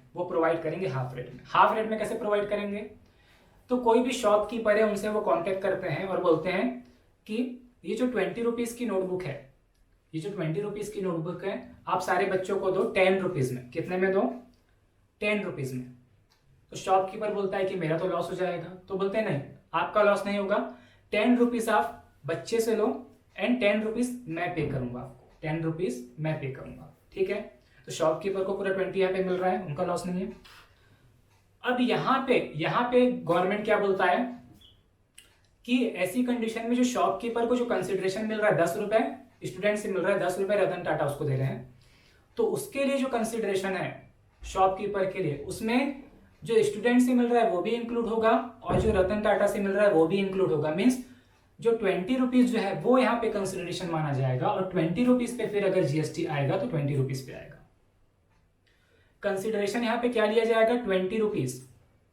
बट ये सब्सिडी अगर सेंट्रल गवर्नमेंट देती या स्टेट गवर्नमेंट देती तो कंसिडरेशन ओनली 10 रुपीज लिया जाता, क्योंकि subsidy given by central government and state government consideration में इंक्लूड नहीं कर रहे हैं ये लोग। अगर सेंट्रल गवर्नमेंट या स्टेट गवर्नमेंट सब्सिडी दे रही है तो कंसिडरेशन में इंक्लूड नहीं हो रहा है। तो फ्रेंड्स यहाँ पे अगर ये सब्सिडी 10 रुपीज की सब्सिडी अगर सेंट्रल गवर्नमेंट या स्टेट गवर्नमेंट देती तो कंसिडरेशन सिर्फ 10 रुपीज यहाँ पे लिया जाता और फिर आगे अगर उसमें जीएसटी आता तो 10 रुपीज में ही जीएसटी यहाँ पे आता। तो ये हो गया कंसिडरेशन। आगे इसमें क्या बोलता है, however deposit given in respect of supply of goods or service or both shall not considered as payment for such supply unless supplier apply such deposit as consideration. Means यहां पे आप क्या कर रहे हो, कस्टमर से डिपॉजिट ले रहे हो, कस्टमर से आप क्या कर रहे हो, डिपॉजिट ले रहे हो, तो वो डिपॉजिट जो है वो आपका कंसिडरेशन में इंक्लूड नहीं होगा। वो डिपॉजिट जो है, इसमें हम जब आगे पढ़ेंगे तो आप देखोगे कि जो डिपॉजिट है अगर वो रिफंडेबल डिपॉजिट है, मतलब बाद में आप उसको रिफंड कर दोगे, तो रिफंडेबल डिपॉजिट कंसिडरेशन में इंक्लूड नहीं होता। तो अभी तो इसमें क्या बोलता है कि अगर आप यहाँ पे कस्टमर से क्या ले रहे हो, जो भी अमाउंट ले रहे हो इन दी फॉर्म ऑफ डिपॉजिट ले रहे हो, तो डिपॉजिट जो है वो कंसिडरेशन में इंक्लूड नहीं होगा, उसमें जीएसटी नहीं आ सकता। बट अगर सप्लायर उस डिपॉजिट को फिर एडजस्ट कर लेता है कंसिडरेशन से, सप्लायर क्या करता है, वो जो डिपॉजिट का जो अमाउंट लिया है कस्टमर से उसको कंसिडरेशन में एडजस्ट कर लेता है, तो उस समय फिर उसको कंसिडरेशन बोला जाएगा और फिर उसमें जीएसटी अगर आएगा तो आ सकता है फिर उसमें। तो देखिए फ्रेंड्स क्या बोलता है, how ever deposit given in respect of supply of goods और सर्विसेज और both shall not be considered as payment made for such supply unless supplier applies such deposit as a consideration for said supply। जब तक कि supplier उस deposit को as a consideration apply नहीं करता तब तक वो जो डिपॉजिट का अमाउंट है वो कंसिडरेशन नहीं बोला जाएगा। तो यहां पे आपको ध्यान रखना है, कंसिडरेशन मीन्स क्या है, any payment made or to be made whether in money or otherwise, or monetary value of what act or forbearance in respect of in response to for inducement of supply of goods or service or both whether by recipient or by any other person but shall not include subsidy given by central government or state government। और क्या बोलता है, deposit, यहाँ पे क्या बोलता है, deposit given in respect of supply of goods or service or both shall not be considered as payment for such supply unless supplier apply such deposit for said as a consideration for said supply। तो ये हो गया आपका consideration का definition. तो हमने देख लिया यहाँ पे गुड्स मीन्स क्या है, सर्विस मीन्स क्या है, कंसिडरेशन मीन्स क्या है। अब हम आगे यहाँ पे देखते हैं फ्रेंड्स, एक हमने देखा था यहाँ पे गुड्स में एक्शनेबल क्लेम को इंक्लूड करता है, गुड्स में एक्शनेबल क्लेम को गुड्स में इंक्लूड किया है। तो फ्रेंड देखते हैं एक्शनेबल क्लेम। अगर एक्शनेबल क्लेम को इन मैं जनरल वर्ड्स बोलूं तो मैं ये बोल सकता हूं कि अगर कोई भी अनसिक्योर्ड डेट है आपका, अगर आपका कोई भी अनसिक्योर्ड डेट है तो वो क्या है, आपका एक्शनेबल क्लेम है। मीन्स आपने किसी को अमाउंट दिया और सामने वाले ने आपके पास कोई भी सिक्योरिटी नहीं रखा था, तो फिर आपको उससे पैसा लेना है, आप क्या कर सकते हो, क्लेम कर सकते हो उसके अगेंस्ट में। तो क्या है फ्रेंड्स, वो आपका एक्शनेबल क्लेम है। अब मैं अगर लॉ में जो एक्शनेबल क्लेम का डेफिनेशन दिया है उसमें जो वर्डिंग यूज की गई है, अगर मैं उसको इलेबोरेट करूं तो देखिए फ्रेंड्स, मैं आपको एक एग्जांपल देता हूं इसमें। जैसे आपने किसी को कोई अमाउंट दिया, सामने वाले ने आपके पास सिक्योरिटी रखा, तो अगर सामने वाले ने जो सिक्योरिटी रखा, अगर वो इमूवेबल प्रॉपर्टी की सिक्योरिटी रखता है, अगर आपके पास, अगर उसकी कोई लैंड एंड बिल्डिंग है, अगर उसको रखता है एज अ सिक्योरिटी आपके पास, तो उसको बोला जाता है मॉर्गेज ऑफ इमूवेबल प्रॉपर्टी। और अगर वो सिक्योरिटी रखता है किसी भी मूवेबल प्रॉपर्टी की, तो उसको बोला जाता है hypothecation or pledge of any movable property. अब मैं यहां पे क्या बोल रहा हूं कि एक्शनेबल क्लेम क्या है, अनसिक्योर्ड डेट है, मतलब सामने वाले ने सिक्योरिटी नहीं रखा। तो यहां पे क्या वर्ड्स यूज किया होगा, any debt not secured by mortgage of immovable property or pledge or hypothecation of movable property. तो फ्रेंड्स यहाँ पे देखते हैं हम इसका डेफिनेशन क्या है। देखिए, actionable claim means a claim to any debt other than a debt secured by mortgage of immovable property. Means ऐसा कोई भी डेट जो आपका सिक्योर्ड नहीं है, either mortgage of any immovable property or by hypothecation or pledge of any movable property. Means क्या बोलना चाह रहा है कि आपका कोई भी क्या है अनसिक्योर्ड डेट है, वो क्या है एक्शनेबल क्लेम है। Then any beneficial interest in any movable property not in the possession, या फिर कोई भी मूवेबल प्रॉपर्टी आपकी है जो अभी आपके पास नहीं है, किसी और के पास है। आपकी कोई भी मूवेबल प्रॉपर्टी जो किसी और के पास है, जो आपके पोजीशन में नहीं है, तो उस मूवेबल प्रॉपर्टी में जो आपका बेनिफिशियल इंटरेस्ट है, उस मूवेबल प्रॉपर्टी में जो आपका बेनिफिशियल इंटरेस्ट है, वो भी क्या है आपका एक्शनेबल क्लेम है। Either actual or constructive of the claimant which civil court recognise as affording ground for relief. और क्या बोलता है कि कोर्ट ने भी एक्सेप्ट किया है, कोर्ट ने भी क्या किया है, उस क्लेम को एक्सेप्ट किया है, whether such debt or beneficial interest be existent, accruing, conditional or contingent. और ये जो डेट है आपका, ये जो अनसिक्योर्ड डेट है आपका, या फिर आपका जो बेनिफिशियल इंटरेस्ट है उस मूवेबल प्रॉपर्टी में, वो क्या है एग्जिस्टेंट है, मतलब एट प्रेजेंट वो एग्जिस्ट कर रहा है, या फिर अक्रूइंग है, या फिर फ्यूचर में अराइज होने वाला है, या फिर कंडीशनल है, किसी कंडीशन के होने पे वो अराइज होगा, या फिर कंटिंजेंट है, डिपेंड करता है किसी भी कंटिंजेंसी पे, कंटिंजेंट फ्यूचर इवेंट पे। जैसे मैं इसका एग्जांपल लेता हूं कि आपको किसी भी पर्सन से रेंट लेना होता है, आपको किसी भी पर्सन से रेंट लेना होता है, हर महीना वो आपको रेंट देता है किसी प्रॉपर्टी का, किसी भी प्रॉपर्टी, आपकी कोई प्रॉपर्टी है वो यूज कर रहा है, उसके बदले में आपको रेंट मिलता है। तो यहां पे जो आपको रेंट मिलता है, मान लीजिए हर महीने की 5 तारीख को वो आपको रेंट देता है। अब ऐसी कंडीशन में क्या हुआ कि किसी मंथ में 5 तारीख को उसने रेंट नहीं दिया और 5-6 दिन कुछ आगे हो गए, तो ये जो रेंट है ये आपका क्या है एग्जिस्टेंट है। ये जो आपका इंटरेस्ट है, बेनिफिशियल इंटरेस्ट, ये क्या है एग्जिस्टेंट है, मतलब ऑलरेडी वो क्या हो चुका है, एक्रू हो चुका है। सेकंड केस में यहां पे लेता हूं कि मान लीजिए आपको जैसे आपको सामने वाले से रेंट लेना है, हर महीने की 5 तारीख को आपको रेंट देता है, और अभी आपको 5 तारीख को रेंट मिलने वाला है। आप आज 1 तारीख है, आपको 5 तारीख को रेंट मिलने वाला है, तो ये जो आपका बेनिफिशियल इंटरेस्ट है, फिर इसको क्या बोला जाएगा, ये अक्रूइंग है, अराइज होने वाला है। देन कंडीशनल में क्या हो सकता है फ्रेंड्स कि किसी भी कंडीशन का ट्रिगर होने के बाद फिर क्या होता है कि आपका जो भी इंटरेस्ट है वो अराइज होता है, आपका जो भी इंटरेस्ट है अराइज होता है, या फिर क्या है किसी भी कंटिंजेंसी के होने से आपका इंटरेस्ट अराइज होता है। तो ये इसका बहुत अच्छा एग्जांपल है इंश्योरेंस क्लेम इसका बहुत अच्छा एग्जांपल है। हम अगर किसी भी चीज का इंश्योरेंस कराते हैं तो एक पर्टिकुलर कंडीशन के ट्रिगर होने से, या फिर किसी भी कंटिंजेंट इवेंट के होने के बाद आपका फिर वो जो क्लेम है, उसमें जो आपको क्लेम करना है वो अराइज होता है। तो ये क्या हो गया फ्रेंड्स, आपका एक्शनेबल क्लेम हो गया।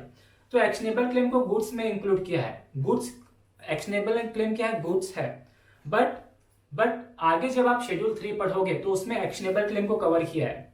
उसमें क्या बोलता है कि बैटिंग, गैम्बलिंग एंड लॉटरी के अलावा जो भी एक्शनेबल क्लेम है, बैटिंग, गैम्बलिंग एंड लॉटरी के अलावा जो भी एक्शनेबल क्लेम है वो सारे नॉन जीएसटी सप्लाई है, बोलता है।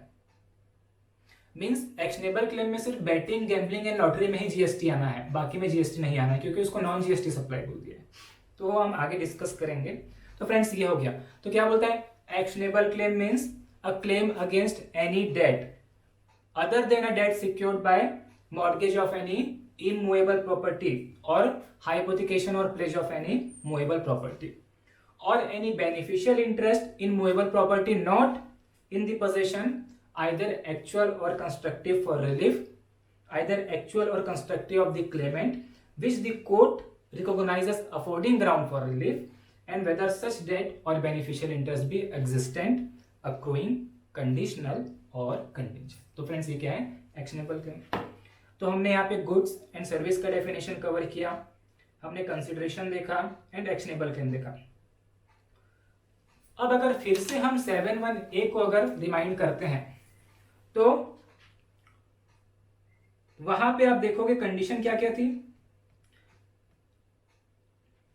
All form of supply of goods or service or both बोला था, such as sale, transfer, barter, exchange, licence, rental, lease, disposal, made or agree to be made by a person for a consideration in the course or furtherance of business। यहाँ पे ये बोला हुआ था। इसमें हमने देखा गुड्स एंड सर्विस क्या है, हमने देखा कंसिडरेशन क्या है, अब हमको देखना है बिजनेस। जीएसटी में बिजनेस में क्या क्या कवर करता है, तो हम देखते हैं फ्रेंड्स यहाँ पे क्या बोलता है। In order to understand the term in the course और furtherance of business we need to first understand the term business. Business मतलब क्या है हमको वो पहले देखना होगा। अब देखिए फ्रेंड्स यहाँ पे बहुत इंटरेस्टिंग डेफिनेशन है और हर एक पॉइंट हम यहाँ पे डिस्कस करेंगे और मैं एग्जांपल के थ्रू आपको समझाऊंगा। Any trade, commerce, manufacture, profession, vocation, adventure, wager, देखिए यहाँ पे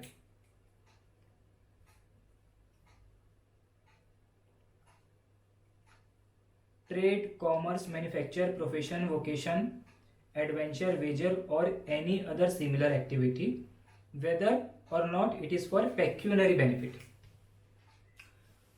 trade, commerce, manufacture, profession, vocation, adventure, wager or any other similar activity, ऐसी ही और भी activities whether or not it is for pecuniary benefit, फिर चाहे आप इसको कोई फाइनेंशियल बेनिफिट के लिए करते हो या ना करते हो। अगर आप ट्रेडिंग करते हो, अगर आप कमर्शियल एक्टिविटीज कर रहे हो, कोई भी मैन्युफैक्चरिंग कर रहे हो, आप प्रोफेशनल हो, आप वोकेशन में हो, आप एडवेंचर करते हो, वेजर करते हो और कोई सिमिलर एक्टिविटी करते हो, फिर चाहे वो एक्टिविटी आप किसी फाइनेंशियल बेनिफिट के लिए करें या ना करें, वो क्या बोला जाएगा, आपका बिजनेस बोला जाएगा। फ्रेंड्स यहाँ पे ट्रेड, कॉमर्स, मैन्युफैक्चर, प्रोफेशन, ये सब तो आप जानते हैं।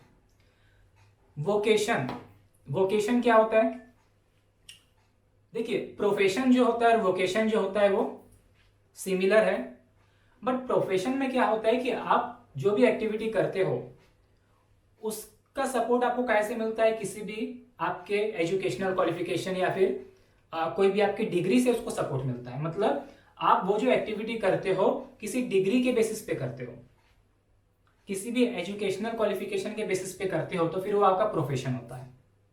लाइक डॉक्टर क्या है, वो प्रोफेशन में है। चार्टर्ड अकाउंटेंट क्या है, प्रोफेशन में है। कॉस्ट अकाउंटेंट क्या है, प्रोफेशन में है। कंपनी सेक्रेटरी क्या है, प्रोफेशन में है। बट अगर आप यही एक्टिविटी अगर करते हो और उसका जो सपोर्ट आपको मिल रहा है वो किससे मिल रहा है, आपकी एबिलिटी से, आपके टैलेंट से, आपके अंदर जो इनहेरेंट जो आपकी एबिलिटीज है, जो टैलेंट है, जो गॉड गिफ्ट आपको मिला है, अगर उसका सपोर्ट लेके अगर आप कोई एक्टिविटी करते हो तो उसको वोकेशन बोलते हैं। उसको क्या बोलते हैं, वोकेशन बोलते हैं।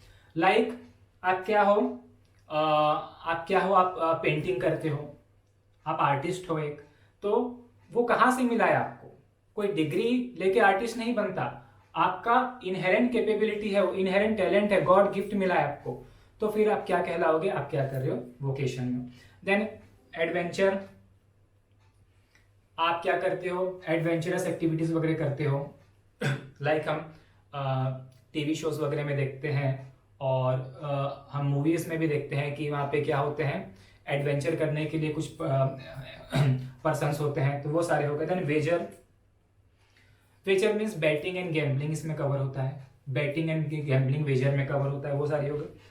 और एनी अदर सिमिलर एक्टिविटी या इनके जैसी कोई दूसरी भी अगर एक्टिविटी आप करते हो, चाहे फिर आप किसी फाइनेंशियल बेनिफिट के लिए करो या ना करो, क्या बोला जाएगा कि आप इन द कोर्स ऑफ बिजनेस कर रहे हो, आप क्या कर रहे हो, बिजनेस कर रहे हो, आपको बोला जाएगा। देन ये हो गया first A clause. Then clause B, any activity और transaction in connection with or incidental to or ancillary to A above. देखिए फ्रेंड्स यहाँ पे क्या बोलता है, एनी एक्टिविटी और transaction in connection with or incidental to or ancillary to A above. कोई भी एक्टिविटी और ट्रांजैक्शन क्या है फ्रेंड्स, जो जो क्लॉज ए में जो एक्टिविटी है, क्लॉज ए में जो एक्टिविटी है उसकी क्या है फ्रेंड्स, ये कनेक्टेड एक्टिविटी है। उसकी क्या है फ्रेंड्स, ये कनेक्टेड एक्टिविटी है। Means clause A primary activity है और क्लॉज ए की एक्टिविटी को करने के लिए ये क्या है, एंसिलरी है, इंसिडेंटल है, एंसिलरी है, इंसिडेंटल एक्टिविटी है, या फिर क्या है उसकी कनेक्टेड एक्टिविटी है। तो वो जो एंसिलरी एक्टिविटी आप कर रहे हो, एंसिलरी एक्टिविटी आप जो कर रहे हो, इंसिडेंटल एक्टिविटी आप जो कर रहे हो, वो भी फिर आपका क्या माना जाएगा, बिजनेस। जैसे जैसे आप क्या करते हो, आपका कोई बिजनेस है, आपका कोई बिजनेस है, आपका मेन काम क्या है कि कोई भी गुड्स की सप्लाई करना है। आप कोई भी गुड्स की सप्लाई करते हो, जैसे मान लो आपका इलेक्ट्रॉनिक का शोरूम है और आप क्या करते हो, टेलीविजन सेट्स वगैरह आप क्या करते हो, उसमें डील करते हो। अब यहाँ पे कस्टमर एक आता है और बोलता है कि ठीक है ये वाला टेलीविजन सेट हमको लेना है। आप क्या करते हो, उसको देते हो प्रॉपर जो उसका बॉक्स वगैरह उसमें डाल के देते हो। बट यहाँ पे कस्टमर क्या बोलता है कि इसको आप क्या करो, एक वुडन पैकिंग करो, एक क्या करो, उसको वुडन पैकिंग कर दो, वुडन बॉक्स में इसको पैक करो और इसको कहीं दूर भेजना है तो वहां पे आप क्या करो, इसको वहां तक का ट्रांसपोर्टेशन इसको करके दो। तो यहाँ पे जो वुडन पैकिंग जो कर रहा है, ये जो सप्लायर है, टेलीविजन सेट जो सप्लाई करता है, ये जो वुडन पैकिंग कर रहा है और फिर इसका ट्रांसपोर्टेशन करवा रहा है, तो ये क्या हो गई फ्रेंड्स, कनेक्टेड एक्टिविटी हो गई। मतलब इसकी जो प्राइमरी एक्टिविटी है सप्लाई ऑफ टेलीविजन सेट, वो करने के लिए ये क्या है, इंसिडेंटल है, एंसिलरी है, कनेक्टेड एक्टिविटी है। तो ये जो कनेक्टेड एक्टिविटी है, इवन दो वुडन पैकिंग करना उसका काम नहीं है, मेन बिजनेस नहीं है, बट क्योंकि ये क्या है, कनेक्टेड एक्टिविटी है, इंसिडेंटल एक्टिविटी है, एंसिलरी एक्टिविटी है, तो ये एक्टिविटी भी क्या है, ये माना जाएगा कि वो क्या कर रहा है, बिजनेस कर रहा है। ये एक्टिविटी भी उसके बिजनेस में कवर हो जाएगी, बिजनेस में कवर हो जाएगी। आगे, any activity or transaction in nature of a above, whether or not there is volume, frequency, continuity, regularity of such transaction। Means यहाँ पे क्या बोलता है कि जो ए में जो एक्टिविटी है, ए में क्या थी, ट्रेड था, कॉमर्स था, मैन्युफैक्चरिंग था, प्रोफेशन था, वोकेशन था, वेजर था, एडवेंचर था, वही एक्टिविटी, वही इन द नेचर ऑफ मीन्स वही एक्टिविटी आप कर रहे हो, वही आप एक्टिविटी कर रहे हो। फिर उस एक्टिविटी में चाहे कोई फ्रीक्वेंसी हो या ना हो, वॉल्यूम हो या ना हो, रेगुलरिटी हो या ना हो, कंटिन्यूटी हो या ना हो, उससे हमको मतलब नहीं है। हम क्या बोलेंगे कि आप ये क्या कर रहे हो, बिजनेस कर रहे हो। मीन्स इसका मतलब क्या है कि आप सिर्फ ये नहीं बोल सकते कि मैंने साल भर में एक ही टीवी बेचा, मैं साल भर में एक ही टीवी बेचा हूं तो आप हमको बिजनेस मत बोलो, ऐसा नहीं बोल सकते। चाहे फ्रीक्वेंसी हो या ना हो, चाहे वॉल्यूम हो या ना हो, आप एक टीवी बेचो चाहे 100 टीवी बेचो, यहां पे वॉल्यूम से कोई मतलब नहीं है हमको। वॉल्यूम से हमको कोई मतलब नहीं है, आप कितना क्वांटिटी बेच रहे हो हमको कोई मतलब नहीं है। चाहे आप एक टीवी बेचो, चाहे साल में एक टीवी बेचो, एक साल में चाहे आप एक टीवी ही बेचते हो, हमको उससे कोई मतलब नहीं है। उसमें रेगुलरिटी है कि नहीं है, हमको उससे कोई मतलब नहीं है। उसमें कंटिन्यूटी है कि नहीं है, हमको उससे कोई मतलब नहीं है। उसमें वॉल्यूम है कि नहीं है, उसमें कोई, हमसे उसको कोई मतलब नहीं है, हमको उससे कोई मतलब नहीं है। वॉल्यूम हो या ना हो, फ्रीक्वेंसी हो या ना हो, उसको क्या बोला जाएगा, अगर आपकी activity in the nature of A है, जो ए में जो एक्टिविटी अगर उस नेचर की है तो भी वो क्या बोला जाएगा, बिजनेस। तो ये जो ए बी सी जो थे ये जनरल पॉइंट्स थे फ्रेंड्स। बिजनेस का ये जो डेफिनेशन है इसमें ए बी सी जो हमने देखा ये जनरल पॉइंट्स थे। अब कुछ हम स्पेसिफिक पॉइंट्स देखेंगे। हम क्या देखेंगे, कुछ स्पेसिफिक पॉइंट्स देखेंगे। देखिए सप्लाई और acquisition of goods including capital goods and services in connection with commencement और क्लोजर ऑफ बिजनेस। क्या बोलता है यहाँ पे, सप्लाई और acquisition of goods including capital goods and services in connection with commencement और क्लोजर ऑफ बिजनेस। आप यहां पे क्या करते हो, कोई भी क्या करते हो, गुड्स वगैरह एक्वायर करते हो या फिर गुड्स की सप्लाई करते हो। आप गुड्स एक्वायर क्यों कर रहे हो, आप क्या कर रहे हो, अभी आप एक नया बिजनेस स्टार्ट करने वाले हो। आप क्या कर रहे हो, एक नया बिजनेस स्टार्ट करने वाले हो। अभी आपका बिजनेस कमेंस नहीं हुआ है, अभी आपका बिजनेस कमेंस नहीं हुआ है। अब उस बिजनेस को कमेंस करने के लिए, अपना बिजनेस एक स्टार्ट करने के लिए आप क्या करते हो? कोई भी कैपिटल गुड्स खरीदते हो, एसी आप खरीद रहे हो, कोई मशीनरी वगैरह आप खरीद रहे हो, ये सारे क्या है? कैपिटल गुड्स हैं। या कोई सर्विस ले रहे हो, आर्किटेक्ट की सर्विस ले रहे हो, इंटीरियर डेकोरेशन वगैरह आप करवा रहे हो, तो ये भी माना जाएगा, इवन दो आपका बिजनेस अभी कमेंस नहीं हुआ है, बट ये भी माना जाएगा कि आप क्या कर रहे हो? इन दी कोर्स ऑफ बिजनेस कर रहे हो। क्या बोला जाएगा? आप इन दी कोर्स ऑफ बिजनेस कर रहे हो। वैसे ही मान लीजिए आप अपना बिजनेस क्लोज कर देते हो, उसके बाद जो आपके दुकान में जो भी शॉप में जो भी यहाँ पे चीजें हैं, कैपिटल गुड्स वगैरह हैं, उसको आप बेच रहे हो, पुरानी चीजों को आप बेच रहे हो, तो वैसी कंडीशन में भी, या फिर आपकी दुकान में जो स्टॉक है उसको भी आप क्या कर रहे हो? डिस्पोज ऑफ कर रहे हो, बेच रहे हो, तो ये भी क्या बोला जाएगा कि आप इन दी कोर्स ऑफ बिजनेस कर रहे हो। मीन्स अगर आप क्या करते हो? एक्विजिशन करते हो ऑफ एनी कैपिटल गुड्स, या फिर कोई गुड्स या फिर कोई भी सर्विस आप लेते हो फॉर कमेंसमेंट ऑफ बिजनेस, या फिर आप क्या करते हो? डिस्पोज ऑफ करते हो कोई भी गुड्स वगैरह फॉर क्लोजर ऑफ बिजनेस, तो वो भी क्या बोला जाएगा कि आप बिजनेस कर रहे हो। देन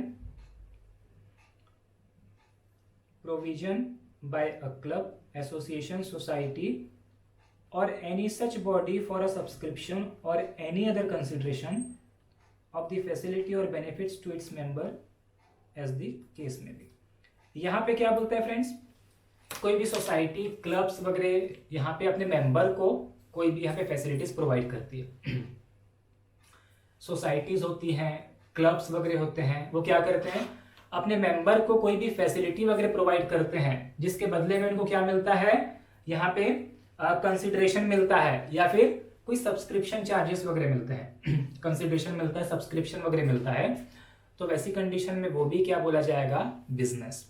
वो भी जीएसटी में क्या बोला जाएगा? Business.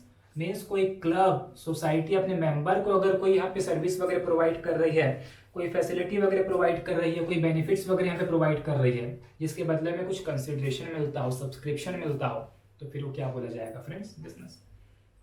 Then admission for a consideration of a person to any premise. Admission for a consideration of a person to any premise.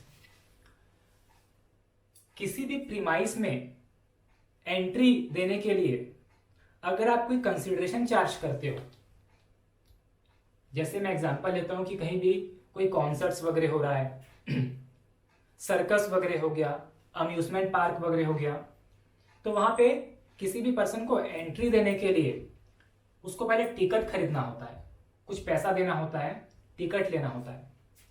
तो आप क्या कर रहे हो? किसी भी पर्सन को अपने प्रीमाइस में एंट्री दे रहे हो, जिसके बदले उसे क्या ले रहे हो? कंसिडरेशन ले रहे हो, तो क्या बोलेंगे कि आप क्या कर रहे हो? बिजनेस। जीएसटी में क्या बोला जाएगा? बिजनेस कर रहे हो। Then service supplied by a person as a holder of office which has been accepted by him in the course or furtherance of his trade, profession or vocation। थोड़ा सा यहाँ पे इसको समझने की जरूरत है। यहाँ पे क्या बोलता है? Services supplied by a person as a holder of office which has been accepted by him in the course or furtherance of his trade, profession or vocation। जैसे मान लीजिए कि कोई चार्टर्ड अकाउंटेंट है जो किसी कंपनी को प्रोफेशनल सर्विस प्रोवाइड करता है। कंटिन्यू एक कंपनी किसी भी सीए से, किसी एक सीए से प्रोफेशनल सर्विस लेती है। अब कंपनी क्या कर रही है कि उसको लग रहा है कि हमको कंटिन्यू इनसे सर्विस लेना होता है, तो क्यों ना हम इस चार्टर्ड अकाउंटेंट को अपने कंपनी में ही अपॉइंट कर लें, एज अ ऑफिसर उसको हम कंपनी में ही अपॉइंट कर लें। तो वैसी कंडीशन में क्या होगा फ्रेंड्स? जब पहले तो क्या हो रहा है कि जब वो चार्टर्ड अकाउंटेंट कंपनी को सर्विस प्रोवाइड कर रहा है, तो क्या हो गया? प्रोफेशन है, उसका प्रोफेशन है। उसके बाद क्या हुआ? कंपनी ने उस सीए को क्या कर लिया? अपनी कंपनी में अपॉइंट कर लिया as officer, as a director या कुछ भी अपॉइंट कर लिया। और उसके बाद भी वो सीए क्या कर रहा है, वहां पे कंपनी को सेम सर्विस को प्रोवाइड कर रहा है, तो भी ये माना जाएगा कि वो क्या कर रहा है, चार्टर्ड अकाउंटेंट बिजनेस कर रहा है। तो भी ये बोला जाएगा कि वो सीए क्या कर रहा है, बिजनेस कर रहा है। जीएसटी में उसको भी बिजनेस बोला जाएगा। तो यहाँ पे क्या है, देखिए, service supplied by person as a holder of office which has been accepted by him in the course or furtherance of his trade, profession or vocation. And आगे क्या है friends, activity of a race club including by way of totalisator or a licensed bookmaker or activity of licensed bookmaker in such club. यहाँ पे क्या बोलता है, कोई एक रेस क्लब है यहाँ पे किसकी बात कर रहा है, जो हॉर्स रेस वगैरह होते हैं उसकी बात कर रहा है।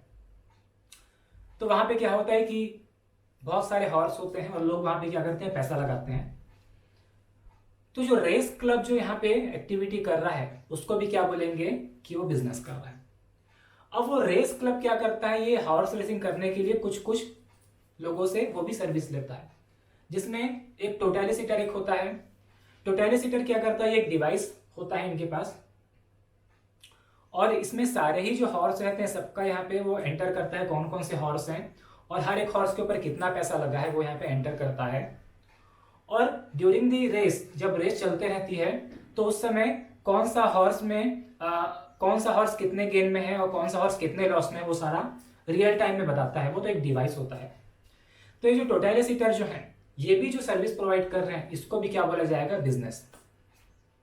वैसे ही बुक मेकर, यहाँ पे क्या बोलता है, licence to book maker, licence to book maker or activity of licensed book maker. Bookie आपने वर्ड सुना होगा, बुकी। बुकी क्या होता है फ्रेंड्स, जो लोग इसमें पैसा लगाते हैं तो बैटिंग वगैरह का जो भी काम होता है वो क्या करता है, बुकी अरेंज करके देता है। मतलब लोगों का पैसा लगवाता है, क्या करता है वो, लोगों का पैसा वो लगवाता है। तो ऐसी कंडीशन में ये जो बुकी, इनके पास लाइसेंस होता है इनके पास। तो ये जो बुकी जो यहाँ पे सर्विस प्रोवाइड कर रहा है ये भी क्या बोला जाएगा, बिजनेस है। तो हॉर्स रेस वाले केस में जो रेस क्लब जो प्रोवाइड करता है, टोटलिसिटर जो है, बुकी है, ये सारे जो प्रोवाइड करेंगे सर्विस, इसको क्या बोला जाएगा, वो बिजनेस कर रहे हैं। जीएसटी में इसको बिजनेस बोला गया है। देन एनी एक्टिविटी और transaction undertaken by central government, state government, local authority in which they are engage as public authority. Friends देखिए, यहाँ पे सबसे आखिरी पॉइंट है बिजनेस का। इसमें क्या बोलता है, even central government, state government और लोकल अथॉरिटी जो यहाँ पे सर्विस प्रोवाइड करेगी, जो एक्टिविटी ट्रांजैक्शन करेगी, जिसमें वो ऐसा पब्लिक अथॉरिटी एक्ट कर रही हैं, तो वो भी क्या माना जाएगा कि वो क्या कर रहे हैं, बिजनेस। जो central government, state government, local authority यहाँ पे क्या कर रही है, एक्टिविटी जो कर रही है, और एज अ पब्लिक अथॉरिटी वो क्या करती है, एज अ पब्लिक अथॉरिटी क्या कर रही है, वो वर्क कर रही है, तो वो भी यहाँ पे क्या बोला जाएगा, वो क्या कर रही है, बिजनेस।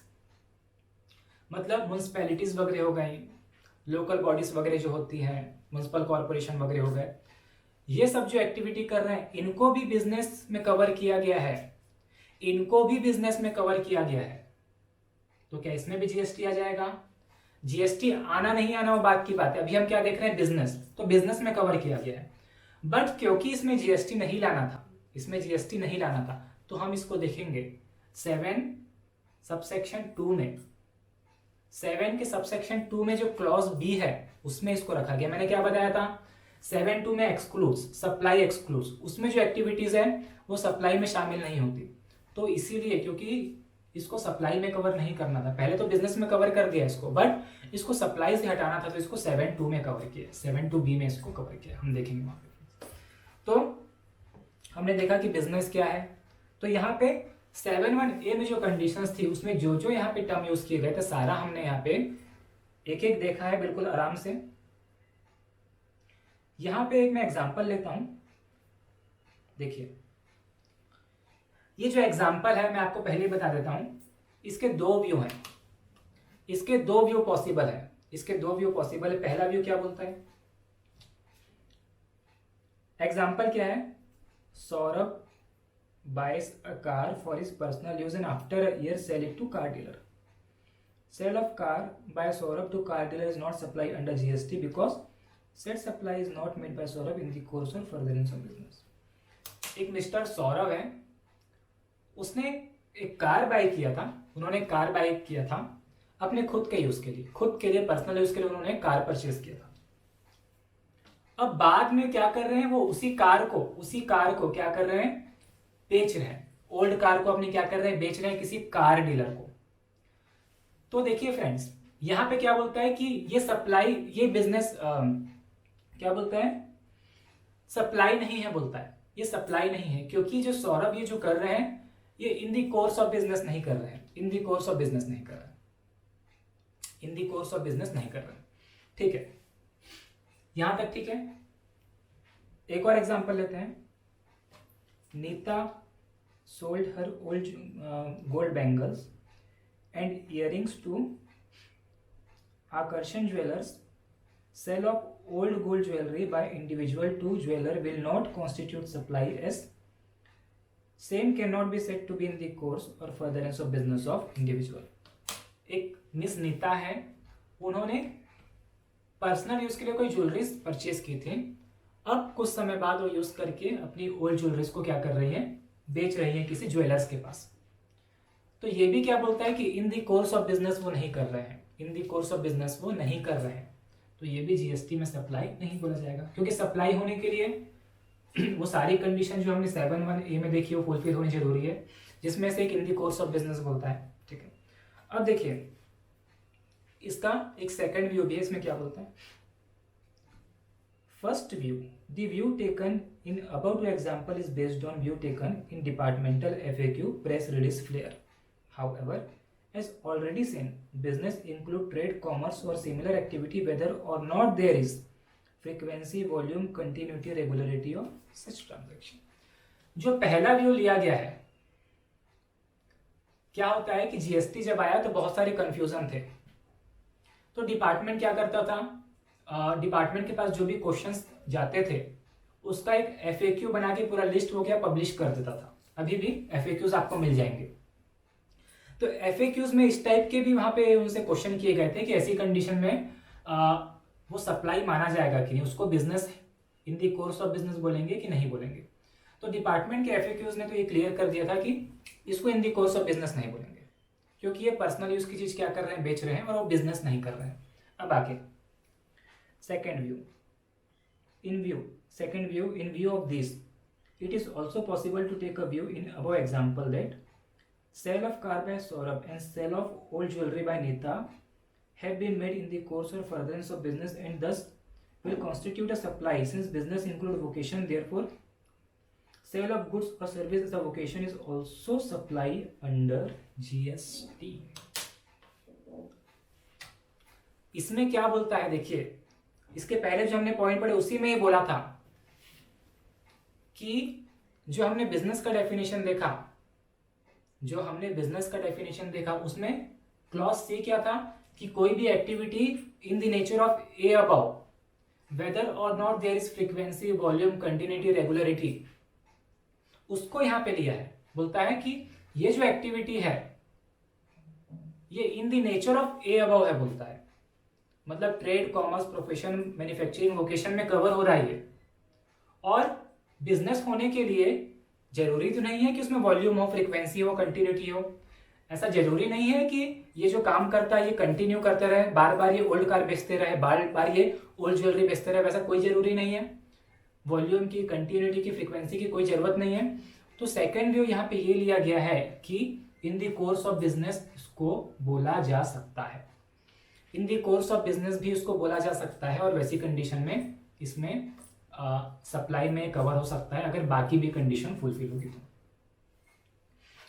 तो फ्रेंड्स यहाँ पे दोनों व्यू लिया है। तो आपके एग्जाम में आपको कैसा लिखना है, दोनों व्यू आपको लिखना है। अगर इस टाइप का कुछ क्वेश्चन आता है तो आपको फिर दोनों व्यू यहाँ पे लिखना पड़ेगा।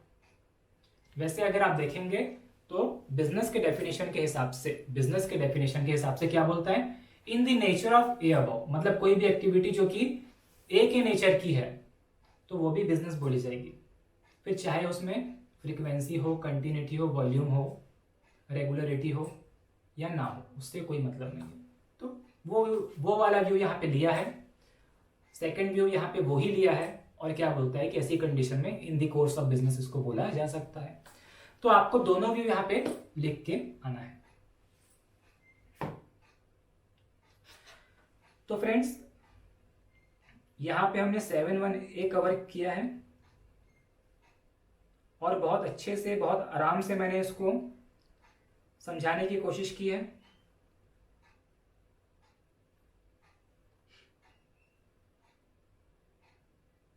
इसकी मैंने सारी चीजें कवर की है। देखिए हमने गुड्स देखा, सर्विस देखा, कंसिडरेशन हमने देखा और बिजनेस हमने देखा।